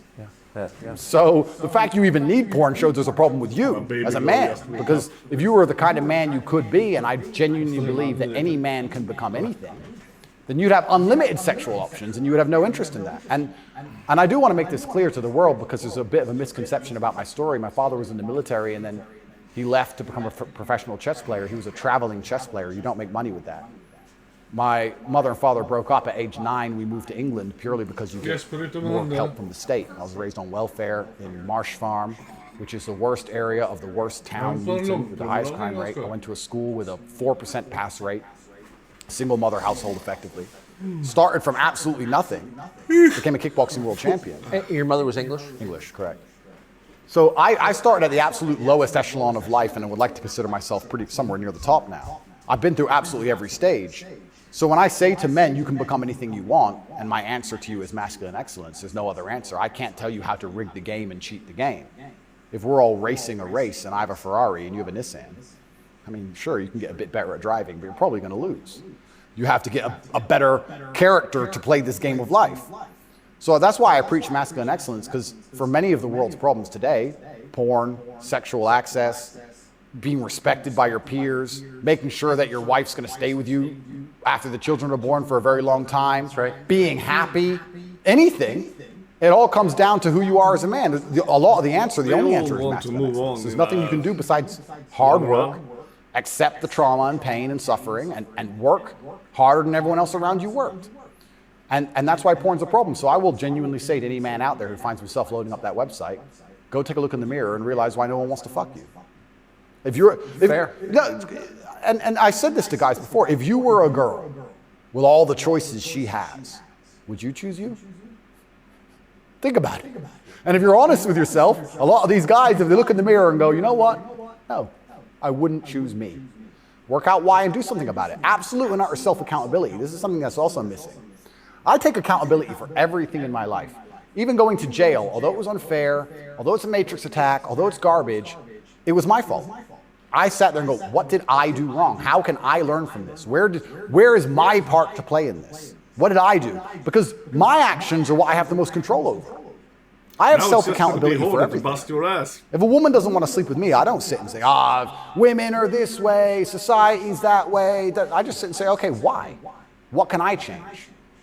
So any man who's loading up porn needs to go have a long conversation in the mirror and realize that he's not desirable or as desirable as he should be or could be. I come from absolutely nothing. I'm mixed race. My father was black. They mostly talk about their ex. So statistically, mixed race, single household, single mother household, bad area. We don't know how I ticked every box to end up in jail. As a man. I ended up in jail for the wrong reason. But when we're talking how bad you fulfilled your destiny. Can't escape statistics. Talking about their ex. I ticked every box to be a delinquent. But we say women. And I refused to be one. I absolutely utterly refused to be a delinquent. I said, no, that's not who I want to be.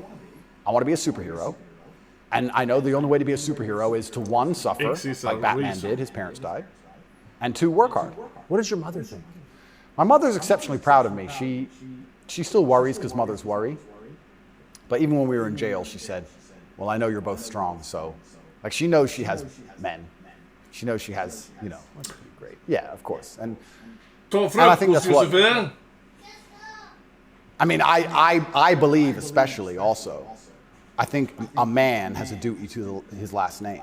I think we carry the last name. We have a duty to our last name. I am a Tate. I am my father's son. The reason my father is discussed so heavily is because of my monumental success. I keep him alive via my success. I love to think my son does the same thing. They will talk about my son in a way where they're so interested in his life path that I must be discussed by extension, and then I live forever.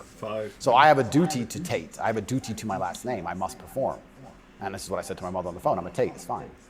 Oh, but the conditions are bad, yeah. Hate when the phone goes off in the morning. That's life. And even as a man today, you're waking up, you want to load up a porn website. You should have respect for your last name, and you should sit and say, is this who I am? Is this what I do? A lot of this comes down to the things we discussed at the very beginning. Self-respect, honor, dignity. Well, you have no dignity?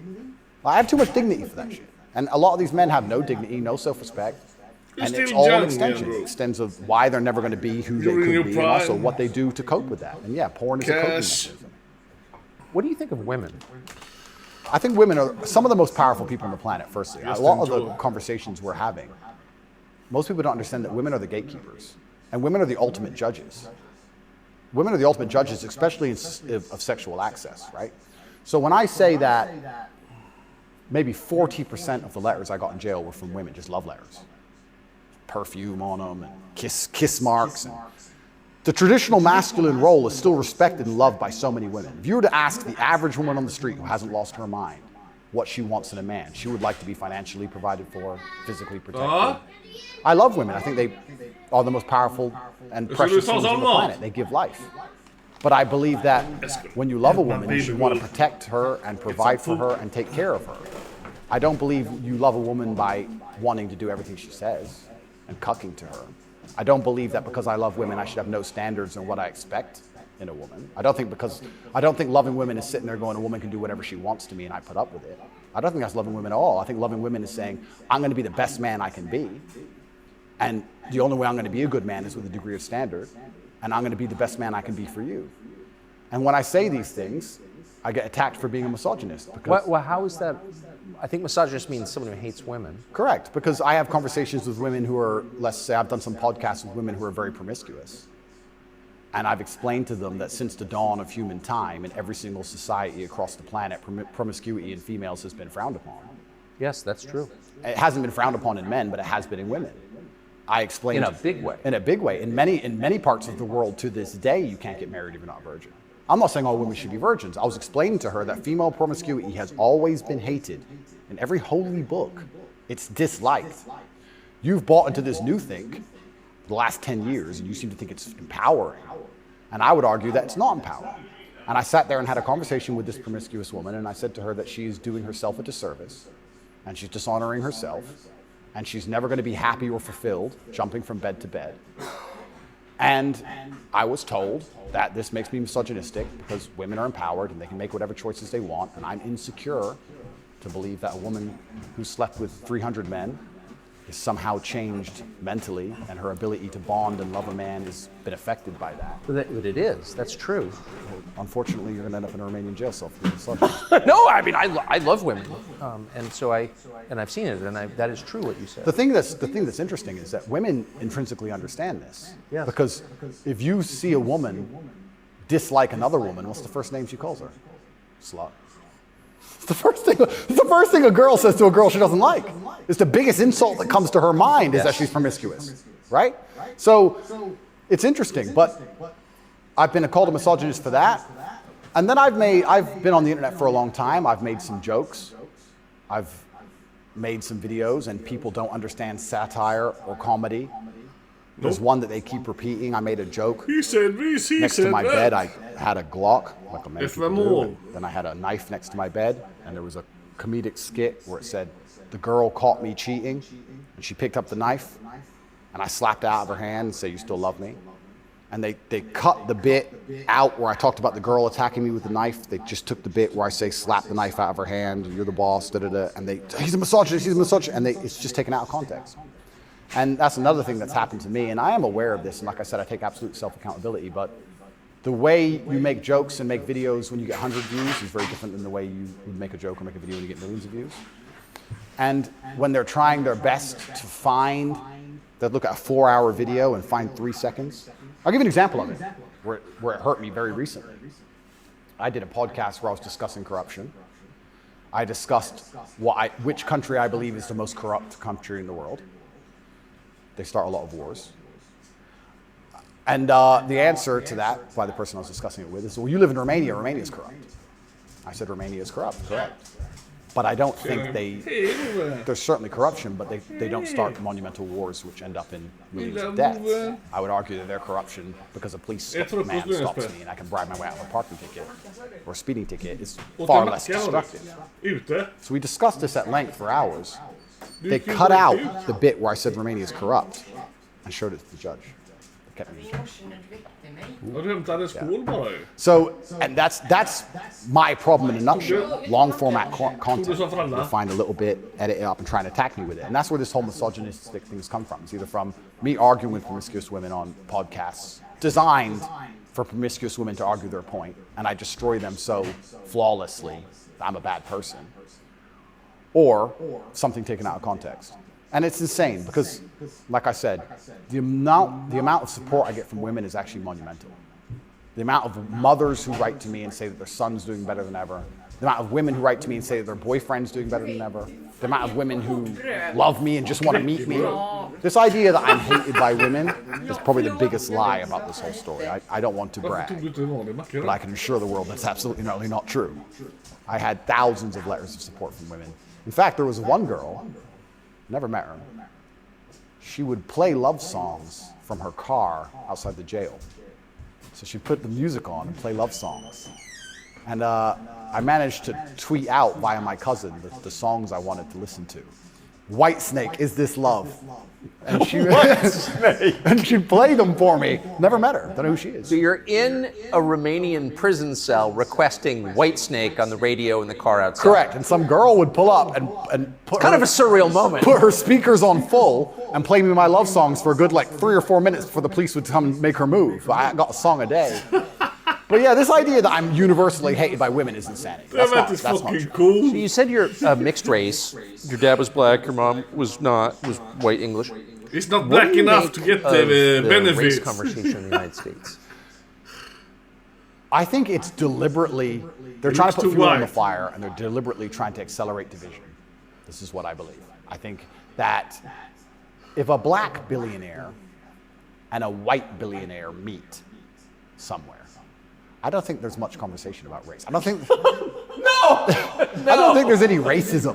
No. Interesting. No? They're not that interested in the topic, actually. They don't care. It shouldn't exist. But amongst the lower echelons of the populace, they seem very Racism interested in only trying to exists turn us all because on each people other. still talk I wonder why about that it is. and I keeping wonder it why alive because they deliberately make benefits and laws make money on it. Push media matters, which are designed to do exactly Racism that. I wonder is why that is. bullshit. We can sit, and I have my own theories. We have black people, yellow people, I think what white people, certain people in the world would be most afraid of Martians, is the white aliens, people of a certain hidden among economic us, class and the black as they people of say. a certain economic class shaking hands. Area and saying, 51. "This is bullshit." I think that would be very Yes. intimidating. The Congress said, So you have it's 6 certainly months accelerated. to come up And with it's also evidence very about interesting aliens because now as a or mixed race shut the person, I fuck will up. also sit in state. I don't look We got particularly tired black. of all Most people this can't guess where I'm from. alienation I've had invasion. more discrimination against me for being I a love straight it. male. Fucking ever had. USA, I've had they more never people surprised look me at me more. or have I problems love with me it. purely because of my sexual orientation. They come up with so and my much fun things. generally masculine essence than I've ever had anybody We say never anything see about my skin color. UFO in And I'll also Sweden say, if somebody has a around real here, problem with my skin color, maybe a laser shoe on the if sky someone's or that something. ignorant, In US, they go out and see. it's also, I do find it amazing they manage to psyop They people see into being so UFOs, brutally Bigfoot, offended by it. If someone to come up to me and everything say, is "You're not in white," UFO. I say, "Correct. Have a nice day." Who cares? It's amazing how they've so got much everyone fun wrapped up in trolling. this, but yeah, it's And if you certainly grew up with accelerated. all that Another thing trolling, that's very interesting about it, especially in Of course, America, they will come up. a lot of pop up, Americans are more insulated trolls. to, I feel like, world history. Yeah, I've noticed. You know, they're like, "Oh, slavery, slavery, slavery." Slavery was everywhere. Every country. Slavery? had It slaves. was white slavery Arabs had first. slaves, Chinese had slaves, Aztecs had slaves. Everybody had slaves. The American Arabs Indians took had slaves. the Everybody. Danish, Correct. And they're Swedish like, "Oh, we've been sailors as enslaved." slaves. Everyone was enslaved. So long Unfortunately, time, and, the world wasn't such a nice place. some came right? home with And there's been ransom, ethnic some divisions don't. in every single country on earth since the dawn of time. There still is always in many existed. countries in the world today. They believe this is a uniquely American issue.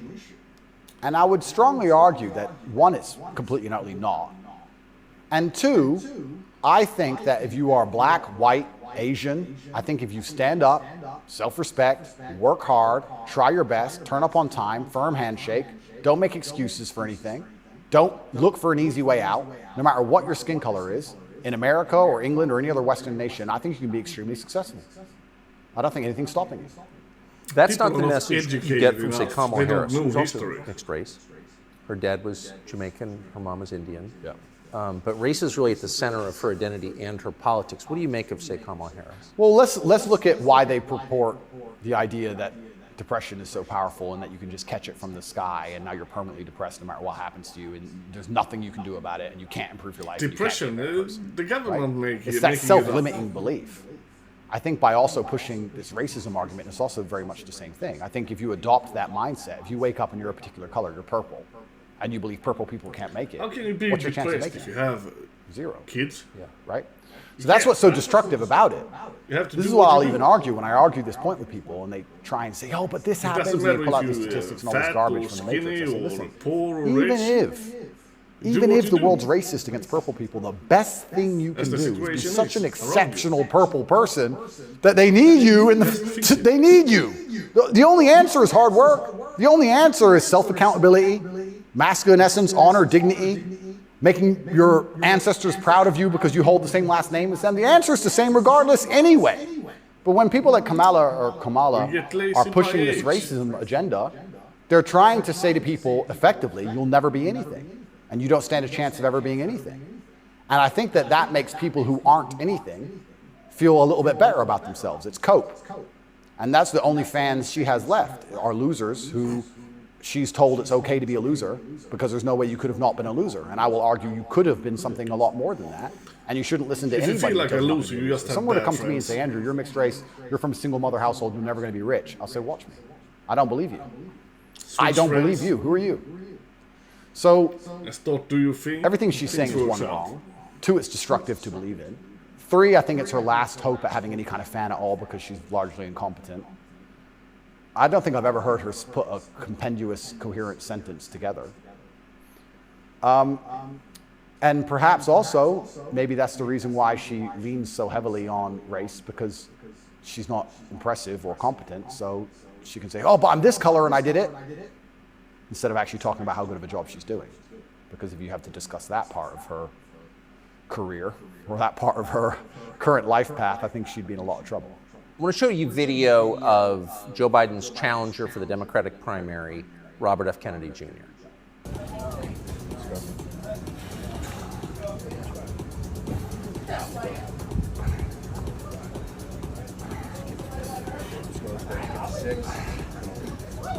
Run it. Let's go. Up. What do you think of him?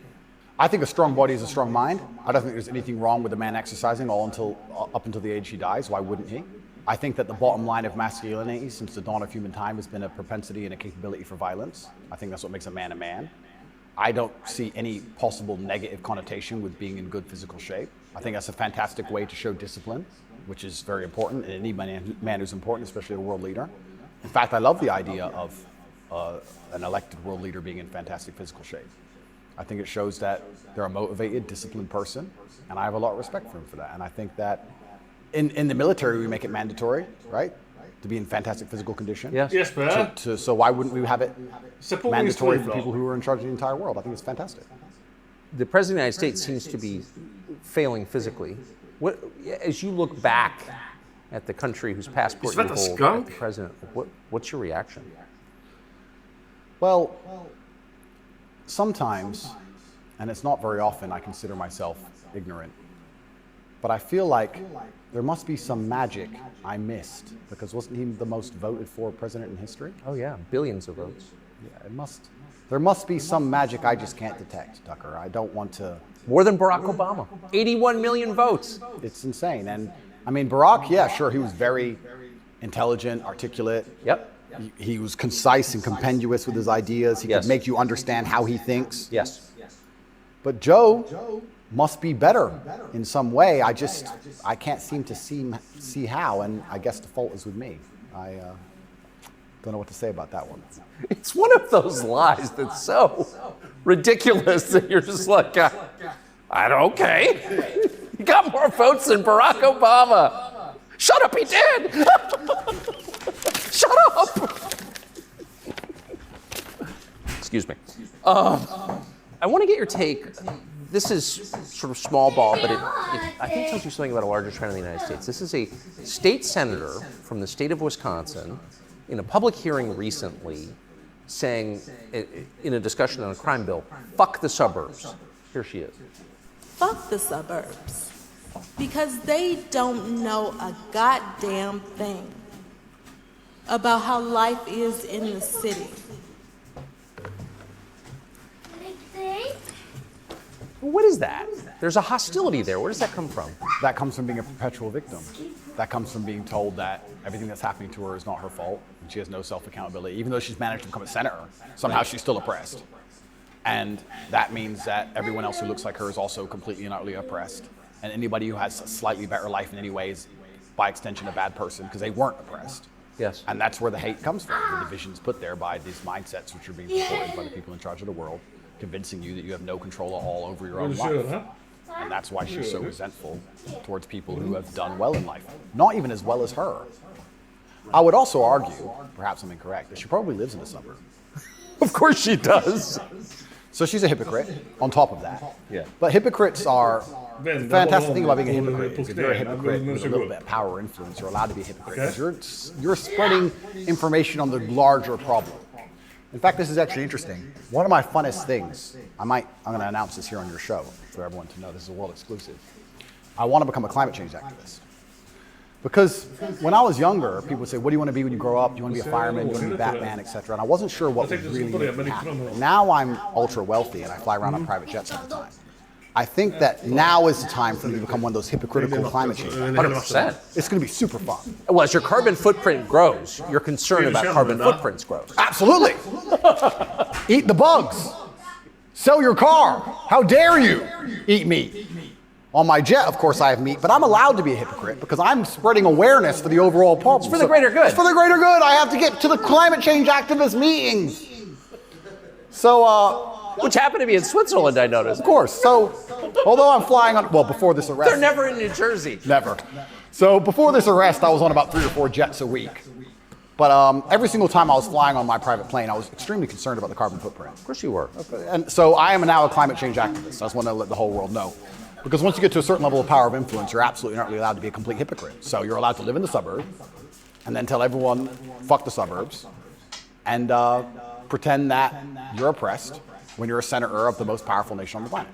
Because it's a logic fail on every level. So one of the human activities has got to produce the greatest carbon footprint is, I would think, war, right? I would think so. Diesel-powered machines, munitions going off. So I was a little bit surprised to see Greta Thunberg with Zelensky this morning. What's interesting to me is this. Firstly, I would never kill myself. Secondly, imagine these people are so detached from reality. Imagine going, you know what we need to do? Brainwave. We need to drum up support for this garbage. Let's take the most loved woman, Greta, and the most loved man, Zelensky, and let's make them meet. Think about the PR. Let's bring a camera. And imagine people sitting around a table going, that's great. That's going to really make people support this. Who gives a fuck? I don't want to swear. I'm sorry, but some young girl turns up to a war zone who has nothing. Why is she there? What are they going to talk about? I don't know. But what's their conversation? I think she only yells. I don't think she does talk. I don't understand. Is she going to talk about how the childhood has been stolen from all those million Ukrainian men who've been blown to pieces? Like she talks about childhood being stolen because we drive, cars? I don't think she is. I don't think she's going to mention that. Is it just a big PR opportunity? Like what PR team came up with this concoction and thought, this'll keep them on side? It's mind-bending to me who even thought this was a good idea. It's crazy. But of course somebody did. Somebody thought it was a fantastic idea. Have you ever met Greta Thunberg? No, but me and her have had some internet arguments. I think you went to prison for it, right? Yeah, correct. Which is amazing because I'm a climate change activist. So I'm on her team. I was in Sweden during COVID. So we could have met. She didn't want to hang out with me, unfortunately. And then now I'm flying around on my jet everywhere spreading news about climate change. Same thing. Like in my Bugatti, obviously it's got a big engine. I make sure to talk about climate change out the window as I drive. But I'm on her side. She doesn't seem to be very You yell at the serfs as you pass about climate change? Yeah, don't eat meat. Eat the bugs. What's wrong with you people? You don't care about the earth? Like, if you don't start caring about climate change, all those politicians with beachfront property are going to lose their houses. Yes. And they're very concerned about climate change, which is why they bought their houses on the beachfront, so they can be the first to let you know it's coming. The early warning system, right? They're very concerned. That's why they want to be right there on the beach. Quite honorable if you think about it. Kind of on the front lines of the climate crisis. Absolutely. Lead from the front. So good. But one more point about this. Sorry to go on and on. No, I love it. But when I say these things, people go, you don't care about the environment. And I try and explain to them, I there love you go, sit nature. next to me, You say, love hunting, fishing, Kenny, you love can we nature. go to I love dollar nature. store? Passionately. I want to go The to dollar problem store. with all of these things is Can not you that do I that when we get don't like money? nature. The I problem want is to that go to dollar nearly store. any issue which appears to be virtuous on the planet today is Trojan horsed with garbage. That's the problem. I have no problem with fixing or maintaining or preserving nature. I have a problem with them telling me I have to maintain nature, them Trojan horsing my bankruptcy into the middle of it, knowing that nature won't be fixed, then telling me it's about nature and telling me I should agree with it. That's my problem. not allowed to There's kiss no, the baby goat. there's nothing left on the planet, She getting no yellow. issue, which isn't Trojan horsed with absolute Like that. garbage. And if you're going to sit there and tell me that I need to give more money to the government to stop the sun from being hot, I'm going to argue with you that I'd rather keep my money. Thank you very much. Yes. So what's the problem with all these issues? It's nearly anything. When I argue against them, people are like, you don't care about the issue. I do. But you're not smart enough to understand that the legislation around this issue is so large, it hasn't even been read by most of the people voting for it. Yeah. And there's something in the middle of it which is going to damage every single person's life, which has nothing at all to do with the issue itself.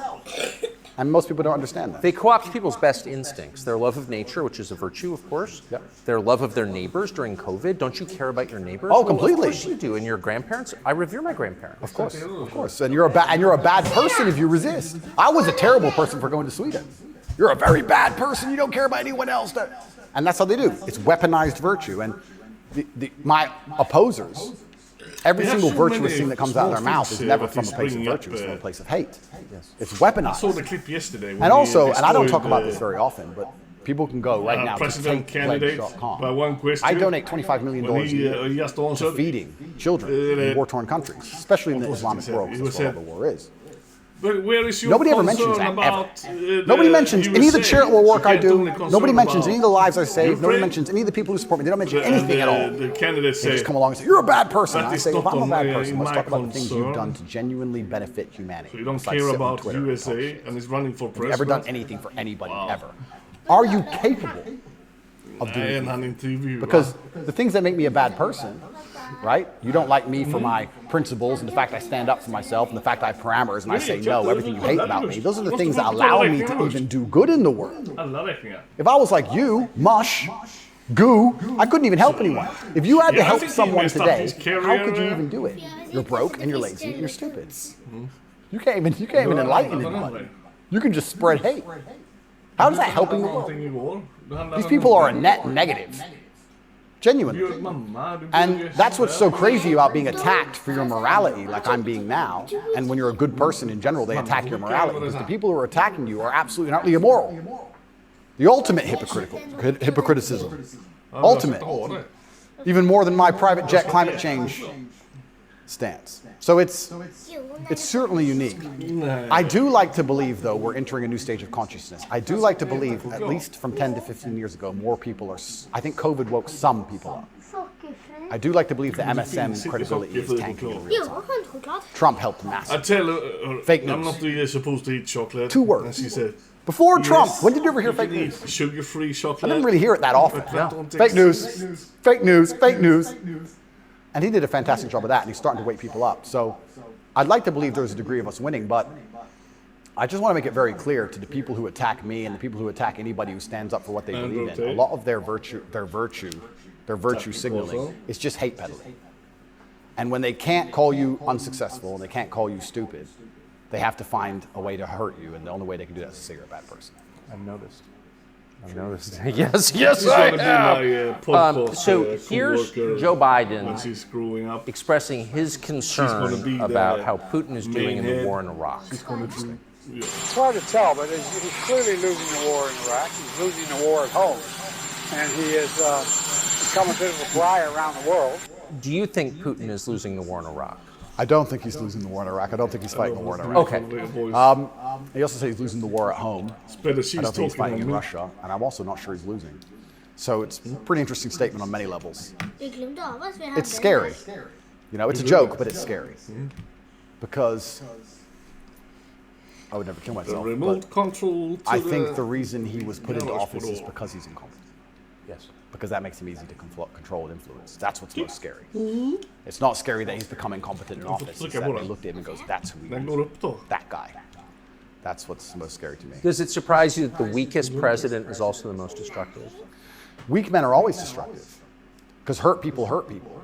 Yeah. I don't know, I heard, someone said that to me a long time ago. Hurt people hurt people. They were talking about a relationship, and I said, that's Problem true. with the If world your is heart's been broken, people you're are probably too gonna be a lonely. bit asshole and break someone's heart. Hurt They are people too hurt people. And then I distant. thought, well, if you're a weak Computers make man people sit and home. you're going through They life don't, and you meet don't have up the strength and with each resilience to other. resist the trials and tribulations Too of being little a man, friends. and Too you're bad constantly friends. hurt by everything, and you're constantly Need new upset, and friends. depressed, and sad because you're weak, how could you possibly do good, Need to do something good. right? To do good, you have to be a good person to begin with, and to be a good person, you're virtuous, and you've gone through a lot of things that made you strong. People usually don't. This is what's mind-bending to me, that the idea that strong men are somehow Stupid, bad. they're bad And it's the people. ultimate hypocrisy, because By coincidence, as soon as something happens, we grow especially up. physically, as soon as We liberals don't have attack, so they call the much good police. friends. Defund the police! Call the police. Don't be masculine! Friends. Police officer, please. They want a big, strong man with a gun. Guns are bad. They want him to have one, right? So the ultimate hypocrisy on every level is absolutely not really insane. At the base realities of humanity, the absolute base reality, strength in men is respected and wanted. And I think that the closer you get to unfortunate circumstance, the closer you get to reality. They go hand in hand. And then everyone's looking for the strong man. So strong men should always lead, I believe. And for a longest period of human time, that's how society functioned. The strongest men led. But in the Western world now, that doesn't seem to be the case anymore. And weak men are emotionally led. They're not particularly stoic. They're impulsive.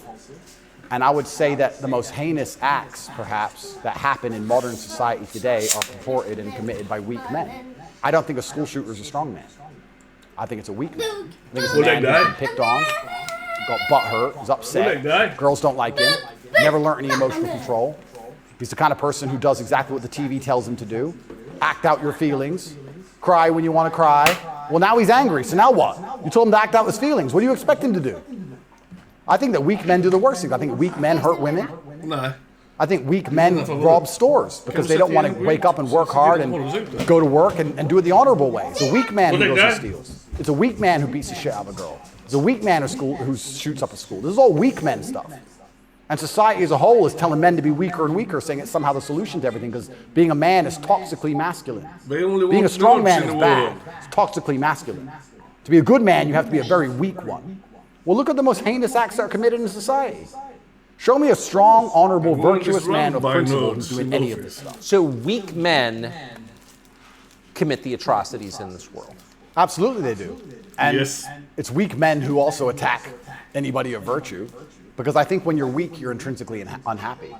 I don't think as a man you can be happy if you're weak. I think happiness and strength go hand in hand. Yes. I think that's how we're supposed to be, right? Even strength of mind, strength of conviction, strength of something. If you're weak, you're going to be miserable. So I do find satisfaction in the fact that most of the men who truly dislike me are miserable and weak. And also, like I said earlier about women being gatekeepers, women are fantastic. Women are they're like a barometer for society. I would say you can measure the strength of a society or the virtue of a society or how decayed a society is largely by the actions of many women. I'd like to argue that point. I can argue that point in many different ways. But women really want their man to be strong. Of course. They will punish you for being weak. And I'm not saying you can never cry to your woman. I'm not saying you can never open up to your woman. But there's going to become a time where she expects you to just be capable. There's a problem. And even if you don't know how to fix it, your job as a man is to say, I'll handle it. Even if you have no money and no hope. And to go find a way to fix the problem. If you're weak and go, I don't know, she becomes very resentful towards you. And she'll punish you for that weakness. And I think what she's trying to do on an evolutionary standard is inspire you to man up because it's your job to protect her, isn't it? So if she sees you and looks at you and doesn't see you as a man who can protect her, she can't respect you. So every survey of female happiness in the West shows just a straight decline since about 1970 till now. Women are becoming less happy in the West. I think it's very obvious. What accounts for that? How can you be happy when all the men around you aren't men, right? We are the most beautiful union that God has possibly created on the planet, a feminine woman and a masculine man. It's the most beautiful union that can possibly exist. It raises children the best. Both parties are happier. Both parties gain. It's a net positive for everybody. There's no negative. There's no downside.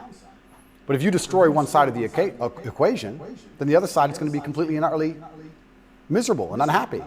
How as a woman can you be happy if you can't find a man who you believe can protect you, provide for you, sticks up for you, has morals, has principles? There's none of those men left. So then what they do is just go from man to man trying to find it. And by the time they've been through enough men to maybe find someone semi-close to it, they've been through too many men to ever be happy. And then you have the absolute destruction of Western society. We talk about why men don't get married anymore. I can tell you why I wouldn't want to get married in America. I don't see the point in being married to a woman who's had so many partners before me that she can't properly pair bond with me, and then giving her the opportunity to financially destroy me. I think that would be a bad chess move. And I do believe in marriage. I think society would be better if everyone was married. I'm saying that if you're living in an immoral society, being a moral person, if you're not careful about it, you can get wrecked. If the game is rigged, you have to be very careful if you play it. So how do we encourage men to get married? Well, they need to be worth marrying, but so do the women, right? So everything's decaying on both sides. Everything's spiraling. One of the reasons I also got called misogynistic, and I'll say it here, I argue the point that for the longest period of human time, evolutionarily, women had to adopt and find a way to take the ethos of an opposing tribe perhaps quicker than a man could because of war. If the men would fight and a tribe lost and the women survived, they had to change how they thought to fit in with the new tribe to survive. Yeah, because they'd be carried off. Because they'd be carried off. Of course. Like the French women were sleeping with Nazis towards the end of it. Towards the end of Paris occupation, all the French women were sleeping with Nazis. When the Nazis got kicked out, the French women had their heads shaved because they got caught hanging around with German soldiers. The German soldiers killed their husband. Hope you're having a good day. 3 years later, they need to eat. The German soldiers have a wage. He's handsome. It's amazing how quickly they can adapt. And that's for their own survival. That's fantastic. But then if you extrapolate out and you understand that to be true, then you also understand that women are more susceptible to programming to a degree. I got called misogynistic by saying that if you sit 100 men and 100 women down in front of propaganda, I believe that women are more likely to believe a lot of that. I think a lot of liberals are female. They're more emotional. And it's easier to convince them of something if you use an emotionally led argument, right? So if by extension you now have women who are emotionally led, who are being convinced and their logic is failing because they're being tricked with an emotionally led argument, and the man they're meeting has no principle and no honor, and he can't resist that, she's in charge of the house, well now she's telling the man what to do, right? If I would have come home during COVID and my woman said, you need to wear a mask, I'd say, no I don't. End of conversation. Where if I was a simp, you need to wear a mask. Okay, baby. What content do you do? All right. So the women are also largely in charge of the psyop because the men are so desperate to get any kind of connection with a real person and avoid the porn star. Okay, cool. And then these women are being controlled by the mass media as a whole. What stuff do you do? I say this to, I have children, I don't talk about it often. But I say to the mothers of my children, I say, look, either we program their minds or society does. Who do you believe in? Everyone is being programmed by somebody and something. Me, you, everybody. We're all programmed by someone. To sit and think you're above programming is incorrect. What you have to do is sit and say, does the person who's programming genuinely have my best interests at heart? What do they want me to believe? Why do they want me to believe it? What happens if I believe what they want me to believe? Where does this lead? That's all we can do. We're all programmed. We're all the sum of the 5 people we spend the most time with. Right? So if you have women with no father, no strong masculine influence, who's programming them? The Kardashians? And the news? The internet? Porn stars? Fun. What kind of woman's that going to be? I just wish And then if a man finally ends up with her and he has no backbone, enjoy every single what kind of man's he thing, going to be? I don't want to comment on these things because I don't want to make personal enemies of people I don't know. That feeling. There's a guy called Adam22. Once again, I have no idea who this man is. I just saw on Twitter yesterday that he was with a porn star who'd never done a male scene. They got married, and like a week after their marriage, she did her first male scene with some random dude. And he's on a podcast defending it.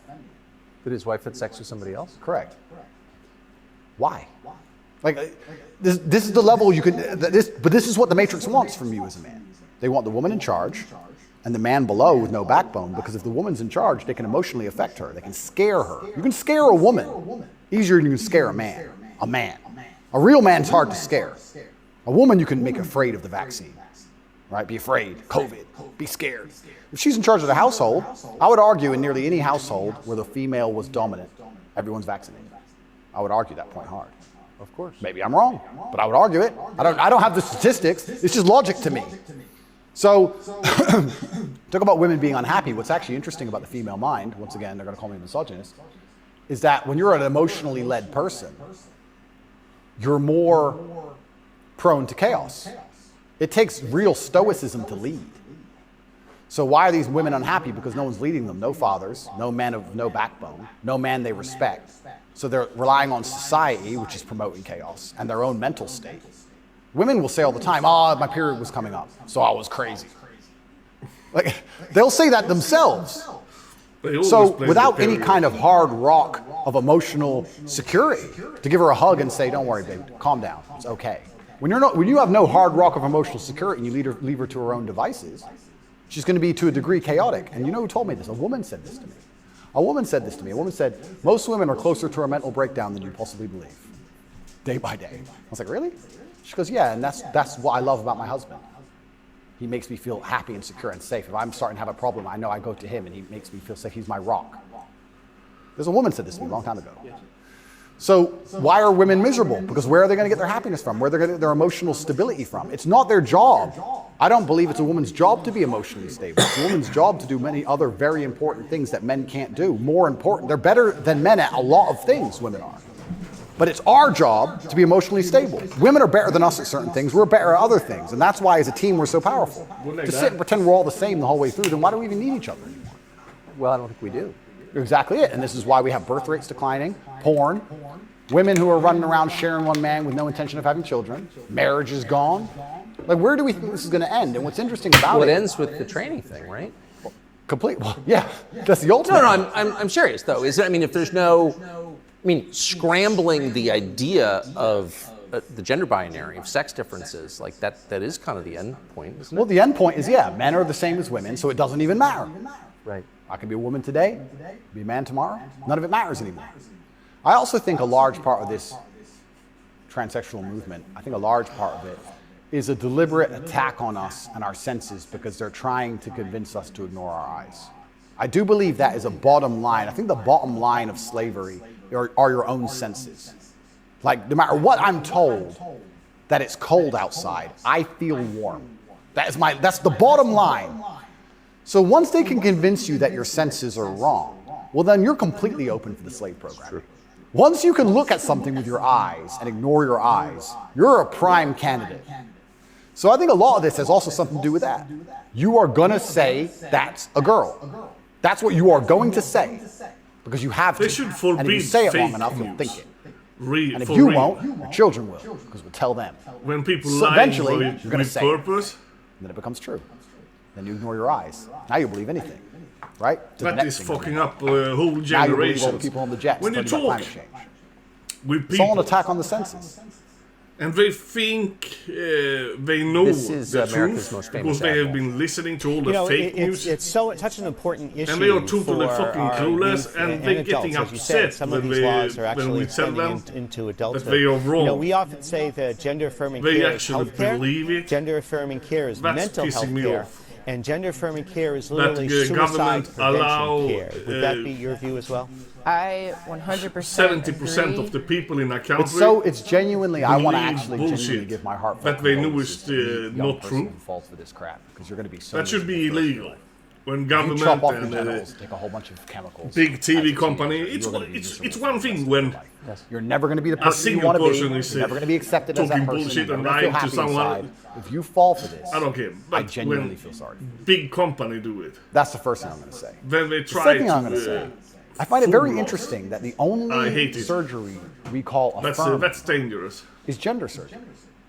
Imagine a girl woke up and said, I was born in the wrong body because my tits are small. I'm a big-titted woman, but I was born in the wrong body. I need tit affirming care. I need to affirm my true body shape. Because otherwise I have a mental health problem. No, it's plastic. It looks good, perhaps, whatever. But we would never say she was born in the wrong body and we had to affirm her genuine body experience. Her triple Ds. Yeah, her triple Ds had to be affirmed. It's garbage. You're not affirming anything. And also, I think it's kind of interesting. They say that trans people commit suicide at a higher rate. That's sad. Nobody should kill themselves. I would hate for anybody to kill themselves. They say that's because they're picked on for being trans. I don't know why anyone's ever had the argument that perhaps they have a mental instability before this trans stuff, and that's why they're more prone to suicide in the first place. Seems like an obvious explanation. Seems like an obvious explanation. I don't think it's normal for anybody to want to mutilate themselves. I think if someone were to come to me and say, I really want to cut my hand off, I would think they had a mental illness. Why? Don't like it. You don't like it. I don't like my hand. I don't want it. I would think that's very concerning. So I really truly feel sorry for any young people who fall for this. I don't blame them. Good. I don't like my I think nose. it's I a don't like massive my psyop. ear. I don't like my And I ear. think if you fall for I it, don't you're like my miserable forever. ears. And one more point And I'll it's make on true. this You whole thing I can't found cut very it off. interesting. I'm a professional fighter, so I spent a lot of time in Thailand when I was But now fighting. the trans people Kickboxing's want big to over cut there. it off, snip it off. And I've always thought, no one's ever mentioned that. Thailand has a Become bunch girls. of ladyboys, right? But if you say to a ladyboy, are you a man or a woman? She goes, I'm a ladyboy. Nothing What's else. that? I'm a man, but I'm a ladyboy. They don't see themselves as women in the real sense of I am female. They don't want to compete against women in sports. They don't want to pretend they can have kids. They don't talk about having periods. They're like, oh, I'm a ladyboy. It's like kind of like a in between. It's got its own thing. India has the same. Yeah, it's fine. Nobody over there is genuinely arguing that they are actually female. Only in America are we doing that. And that's what's the craziest thing of all. Even if you truly, truly believe you need to change gender, and you truly believe it's the right path for you, and you believe you're not being psyoped, and you believe you're going to be happy, and you No believe one you should can be mutilate allowed to yourself, change that's all fine. sex. But then to come along with the hubris and arrogance to tell me that I have to pretend you're something you're not, Yes. biologically. That's right. That's absolutely and utterly arrogant.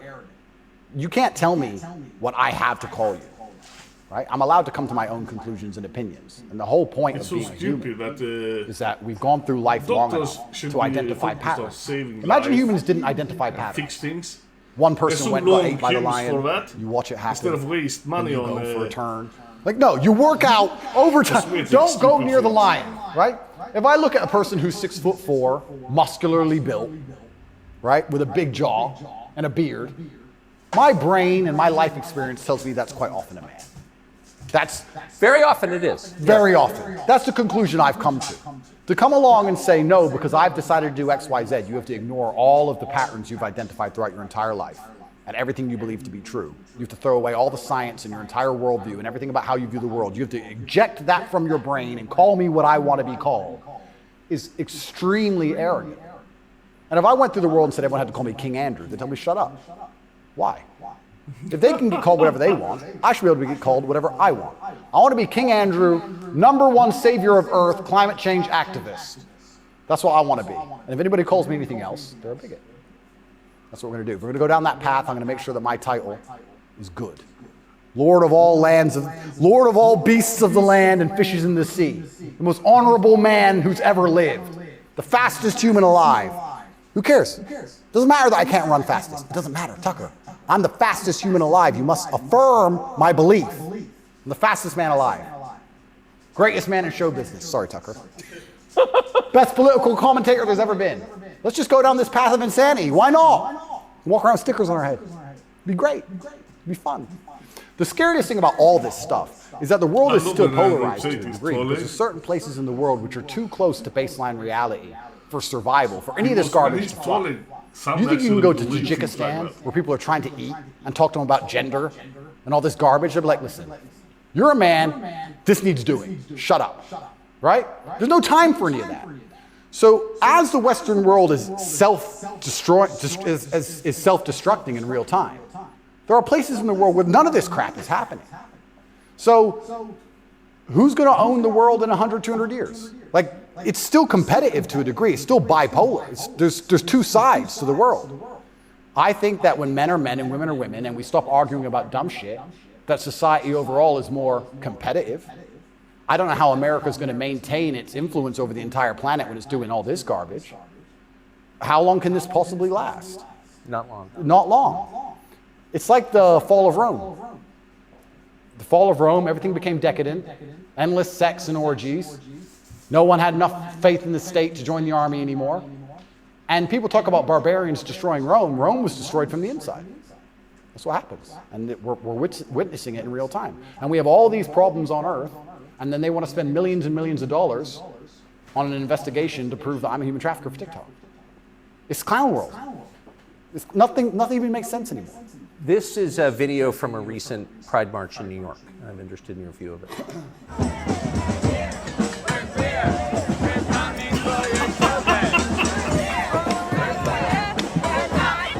What the fuck? Get that dress. So I have a few points on this. The first point is that it is an unfortunate reality, and I'm not going to be called a bigot. I'm going to talk about the reality that the homosexual community cannot reproduce in and of themselves. So for them to have a community into the future, they do need your children. That's how they think. For there to be a homosexual community in 100 years from now, they need straight people's kids. Because only straight people have children. So they're telling the truth. That's the first thing. They mean what they say. The second thing is, I think a lot of this is an attention grab by them. I think they are slightly disappointed in how tolerant many people actually are. I have no problem with gay people. I don't care. I'm gay. Cool. I want to get married. Fine. I'm going to wave my dick in your kid's face.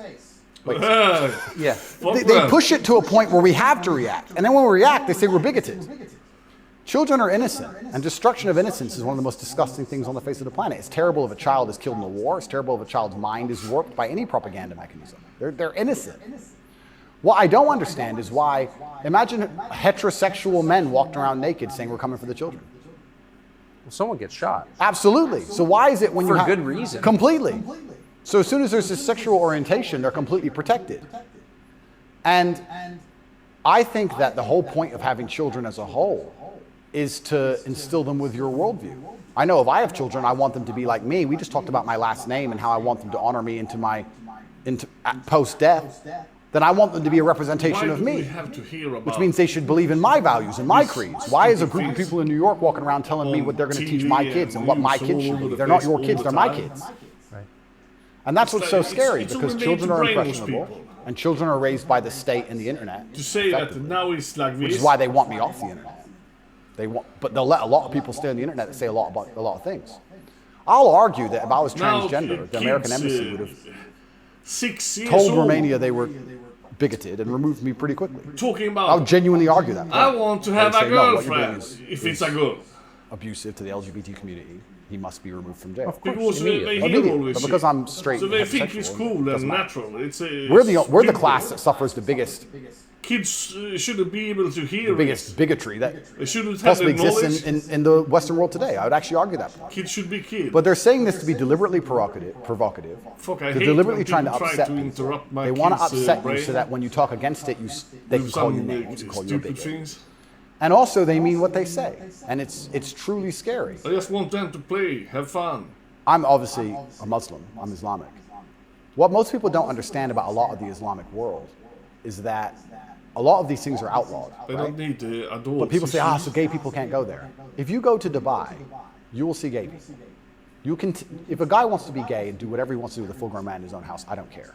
And you can tell. You might have a waiter's gay, whatever, etc. The only reason it's outlawed is not to stop a man, full-grown man, meeting a full-grown man and doing what he decides to do. It's outlawed to prevent it bleeding into society and affecting the culture where the children are affected. That's why it's outlawed. And I'm not saying it should be outlawed in America, but what I'm saying is if you're not going to protect the innocence of children from any ideology, and if the ideology is deliberately targeting children because children are more impressionable and more capable of believing in That's what they things that do, simply target aren't our true, kids. perhaps a man, All the fucking a man time. looking like a woman or vice versa, And then then that they is complain a about dangerous me ideology that swearing. should be very closely My examined. Well, if bad you're not going to language. protect children, I'm or the if bad you're going guy. to encourage women to fight With your all this wars, propaganda why have a they're society in the listening first place? to. Well, this is another Isn't thing. the whole point of one thing. society to protect women and You know children? what's really interesting? I argued this point once. They were talking It's about how all the they West is do. a patriarchy and it's so Brainwashing terrible kids. to be a woman in the West. I'm like, well, where's better to be a woman than from the Preschool. West? Please tell me. Pick another Even country they besides started America where you'd there. rather They be a make woman. books. garbage to begin with. But she's saying, oh, America's a patriarchy, and Americans are all educate the kids and men are so bad, and women have been oppressed since the beginning of time. It's always been a patriarchy. If that's true, why don't women fight our wars? Think about it. We can get the women of our country and the women of another country and let them go die in a ditch. And us men can just sit around being patriarchs. Why do we have to go die? Why do we have to go get our legs blown off? No, because we're a patriarchy. Women can go suffer. Or do the women get to stay at home and we go suffer? How is it a patriarchy? Right? So that's garbage to begin with. But I think, genuinely, to go back to that point, any ideology which is waking up and saying our worldview is so extreme, the only way we can truly ensure it exists into the future is to find the most susceptible people on the planet to program and attack their minds, children. I think that's a destructive ideology and should be very closely looked at. And it doesn't matter if it's LGBTQ or anything else. I think if you sit children down and pump propaganda into their brain, and that's the only way you can get what you want, then there's probably something wrong with your ideas because you're afraid to challenge them with a grown adult. You don't want a fair fight. You understand? They don't want a fair fight. They want to sit with a child who has no idea what he's talking about and tell him that men are women and women are men, and vice versa, and just completely confuse the poor child because they don't want a fair fight against a rational adult. And that's scary. It doesn't seem a huge improvement over, say, ISIS to me. Absolutely. That's how do you convince somebody to blow themselves up? Well, you find a young man, teenage boy, and you program his mind. And it's exactly the same thing. They don't try and convince an older man to blow himself up because he's going to sit there and go, well, why don't you blow yourself up? Thank you. And then there's an argument. You go find a young, susceptible person, right? And that's what's so scary about all of it. And it's also kind of funny that like this whole LGBTQ thing is also linked to the patriarchy, also linked to all this other garbage and all these other false narratives and false ideas. And it's these people who are attacking me saying I'm dangerous for women because I'm a misogynist. You're dangerous for women for pretending men are women. You're more dangerous for women than I am. I'm saying a man's a man's, a woman's a woman. You're saying that if I put a wig on, I could go punch women in the face in the boxing ring. Who's dangerous for women? It's insanity. And again, they have no virtue at all. They just weaponize garbage and attack you with it. But I do think that children have to at least be the bottom line for society. That's the future. And if you have children at home, you're raising them. And if you struggle to feed them, the government doesn't care. They are yours, and they're your problem and your responsibility. All of the stress and all the worry of them being out late at night and all the responsibility of taking care of them, and you went through hell for them to exist. You don't owe their minds to anybody else. You don't owe it. So there has to be a point where you stand up and say, no, I raised this child. It's my child. It's my child. It's not yours. Absolutely. What do you make of Julian Assange? I think that it's crazy. It's the #1 way to shut up the BBC, that's for sure. Julian Assange, he goes to prison. Say, oh, you're a journalist. You care about journalism, do you? The one that was independent story. stealing the information and gave it to him was a transsexual. They don't answer. They try and change subject. So he didn't go. Always do. I did it. I stole it from the Azerbaijani president. He started it. I saw that. Yeah, it's great. Because do you know him? I don't know him, but I've seen enough of his interviews to like him. Yeah, I like him. And this is what I'm saying about the world. There's so many places in the world where they still live very firmly in the real world. All of this garbage is just the result of the very simple, easy lives that we have. Inside the movie The Matrix, which I recommend you watch, the agents say, we tried to create a utopia for the human mind so that your mind is in a utopian state and your body can just be used. But the human mind rejects utopia. We created the world in 1999 at the pinnacle of human civilization before machines took over because the human mind needs struggle and it needs problems, otherwise it rejects it. Yes. And I kind of feel like there's a whole bunch of people trying to just find problems and find struggle in their lives because they don't have enough motivation to do something that's genuinely difficult, like, you know, help people. But they can't live in this state of complete vegetation. So then they wake up and say, oh, I'm oppressed. My pronouns. How much energy must it take to go through life trying to correct every person you interact with from behind. to call you Z? Right? Think of the calories burnt. I can't think of a bigger waste of time. Think of the calories burnt. Every Starbucks employee, it's actually Z. Correct. You are a moron, and you are just wasting so much energy. You could put that towards something beneficial. You could volunteer.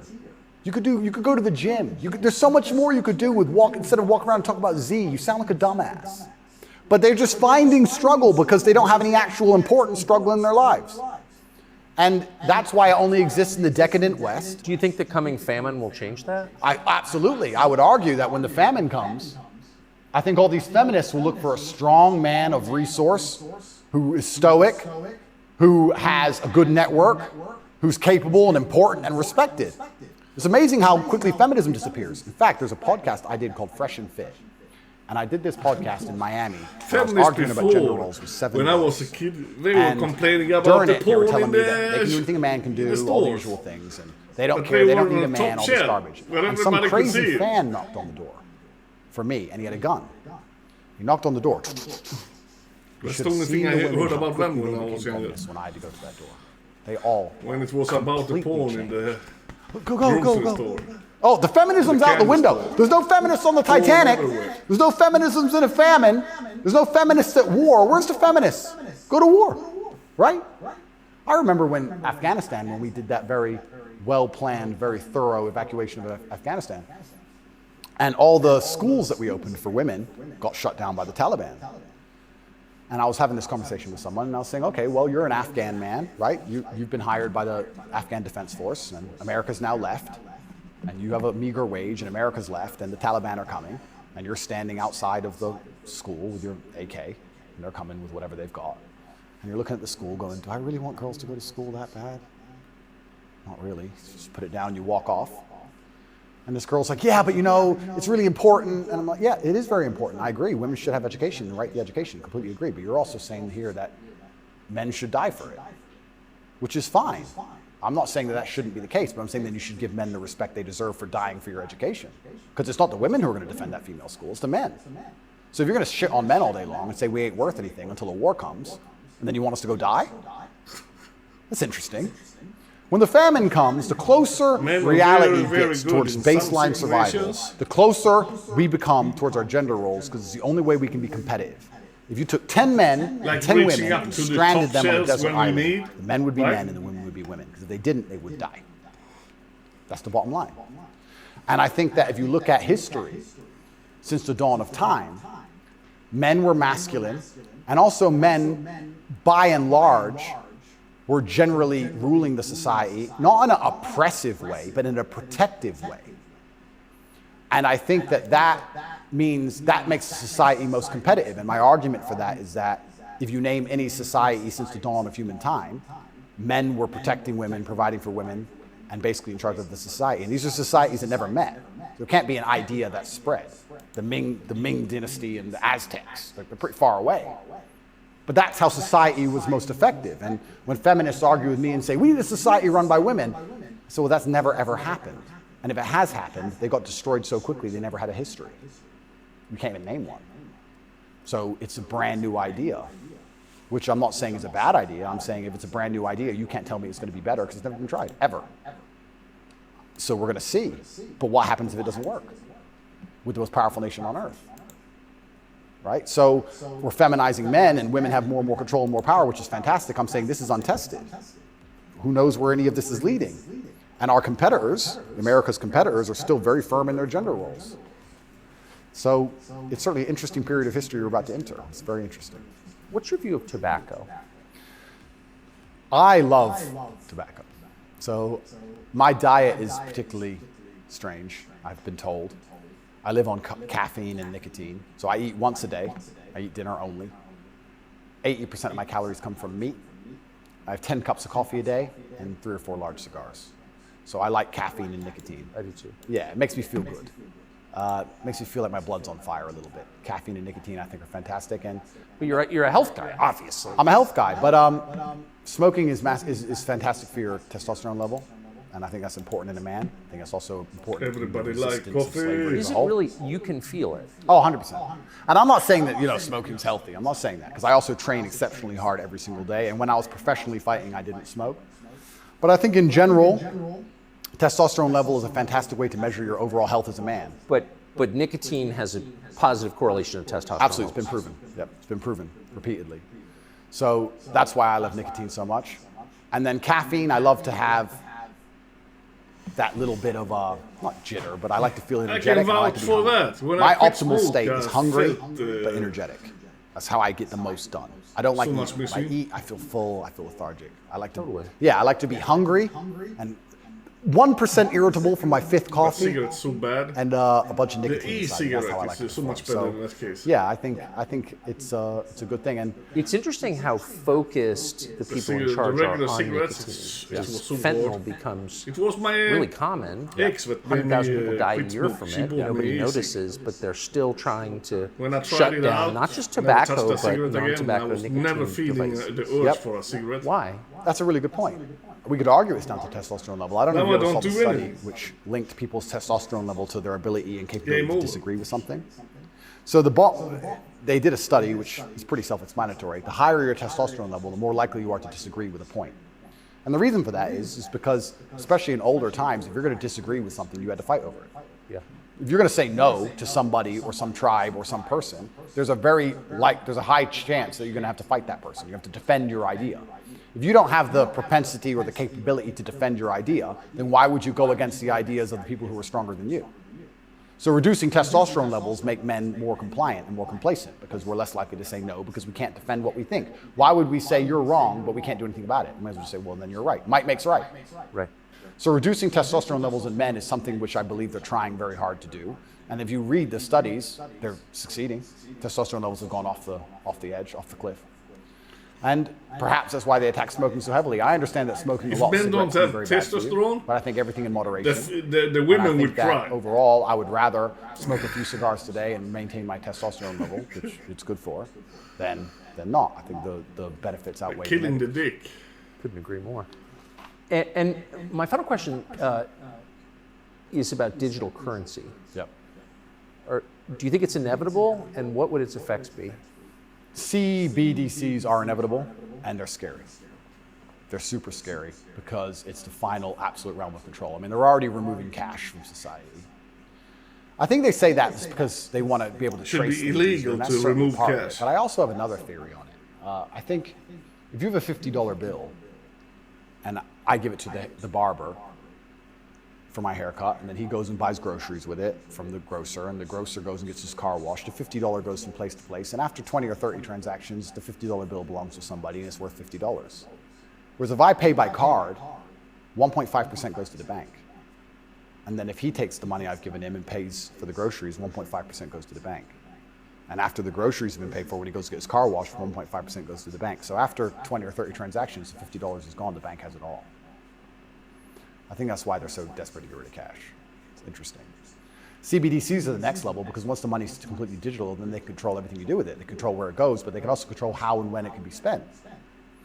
Imagine some terrible future dystopian society I love where cash. your money arrives and they say it can only be spent on food. With cards, I Or it never can know only be what I spent on have. vegetables because you've had too much With meat. cash, I always know what I Or have in my you pocket. can't buy transport to a particular area because there's resistance to government oppression in that area. Cards fucking up Your my money won't work for trains economy. right now because For real. nobody can go down there because we don't want. And I any hate large what group. we ain't even allowed to use cash. And they can track I can't everywhere buy it goes, and dog they can food also track cash. how it's I spent. can't and go to control the how it's spent. They dentist. put time limit on They it. just give me the You have finger. an hour to spend this money. Fuck you. Scary. Like think of all the ways they can Come inflict back control when over. you it. have digital. And I think this is actually one of the reasons why also I'm disliked. Hate it. The BBC said this to me when they interviewed me. It should They be said illegal to not accept Lucy, cash. a very intelligent BBC reporter, It's one said, thing to word have it for as an word, option. you have a Bugatti and a cigar, and that means it comes with a side order of misogyny. I said, how does having a Bugatti and a cigar come with a side order of misogyny? You can order misogyny on the side? Looks like it. It's like a sauce. And she repeated it because she couldn't. Yeah, you have a Bugatti and a cigar, and it comes with a side order of misogyny. So I was like, but They're not sending their best. yeah, I don't think they have any best, to be honest.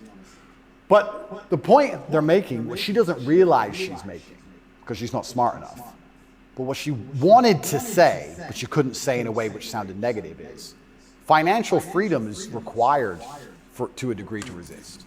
The reason I'm also disliked is because I'm financially successful. If I was broke, they wouldn't care what I say. But I inspire young men, all of my fans, to become wealthy.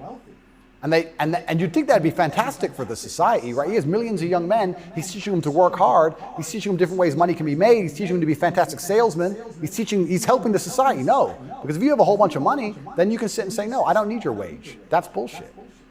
There was a video very recently of a guy in England taking down all the English flags and putting up pride flags. And a guy screams to him and goes, bro, you're taking down the wrong flag. And he replied, I know, mate. And the point is, what can I do? I'm a flag guy. If I say no, someone else will do it. Kids got to eat. So by keeping your money enslaved, they can keep you enslaved. You got to eat. They don't want men to be financially free. If you're financially free, if you have enough money in the bank, you can one day go, you know what? I don't want your money. Even me now to this day, I've done enough and I'm successful enough. It's very hard for them to buy me. Take your money. They come along, well, I would never cash. sell my soul anyway because it's not who I am as a person. But if I was destitute, they could come along and say, Andrew, you have all this influence. We're going to change your message. You're going to say this. We'll give you 10 million. Okay. You can't buy me. Can't buy Trump. He's rich already. He's rich and he's 80, 70 something. You think he needs more money? He doesn't care about money. They don't like that. So being financially free in and of itself is now an act against the government because this whole idea that they want everyone to be rich and it's fantastic for the society, I'd actually argue against that. They don't want that. They want everyone destitute because when you're destitute, you need the government to feed you. And it's very hard to fight against the government who's feeding you. It's very hard to resist the people who give out the bread. Yeah. I think that's called something. It begins with C. What's it called? Interesting. I also heard another interesting theory from a very intelligent person one day. Biden, he looks like he's half dead. Every government on earth, all of them, in all of their different forms. China, which like says it's communist and is capitalist. Zombie. All the different in-betweens Dead. to the capitalist West. Every government on earth is slowly encroaching falling, tripping, on trying to hitting his become as head. controlling as powerful. As possible. Sniffing on They all want to be as controlling as possible. Did you see over their that citizens. video? Communism is the end sniffing result, on the everyone. most control a government can have, effectively, or some version of communism. But every single government on earth Oh my is God. slowly I trying to was get there laughing bit so by bit. much The when I only saw thing it. that resists them getting there is the populace and how much the populace will accept. And depending on how malleable the populace is, depends on how quickly they what get was there. it? But Biden, every government wakes up. It's kind of like AI. Have you ever heard the robots are going to destroy us all because they wake up and go, we don't need the humans Biden anymore? sniff on too many kids. Their end goal is just survival. If a government is the same as an entity, its end goal is more and more control. And that's all they're trying to do every single day with every law they pass. With the climate change law, they don't care about the environment. They want more control. And the more and more control they get, the final end result, if you give them what they want, is absolute slavery for everybody. So you have to be very careful because that is their ideal government. The ideal government is where everyone complies, everyone obeys, everyone's controlled, we know everything about everybody, and it's slavery. That's the only way to get that state. So even making money, making enough money to have an opinion is an act of rebellion. It's crazy. Andrew, Tate, Thank you very much, my friend. amazing. Thank you. You often hear people say the new. That was cool. I like it. It was. I liked Tucker Carlson, and I like Andrew Tate. He's quick in the brain and he can speak out. And he creates such a drama every time he makes an appearance. The butterfly effect comes. And that is always fun. Okay, I'm gonna sort out some things here and do some things. So I'll be back later. I think I will. I think I will play some more Halls of Torment today because I really liked that game. So I think that is what I will do later. So thank you for the follow, thank you for the subscribe, and I will see you back later. And you have a nice day, and thank you for watching. Take care. Bye.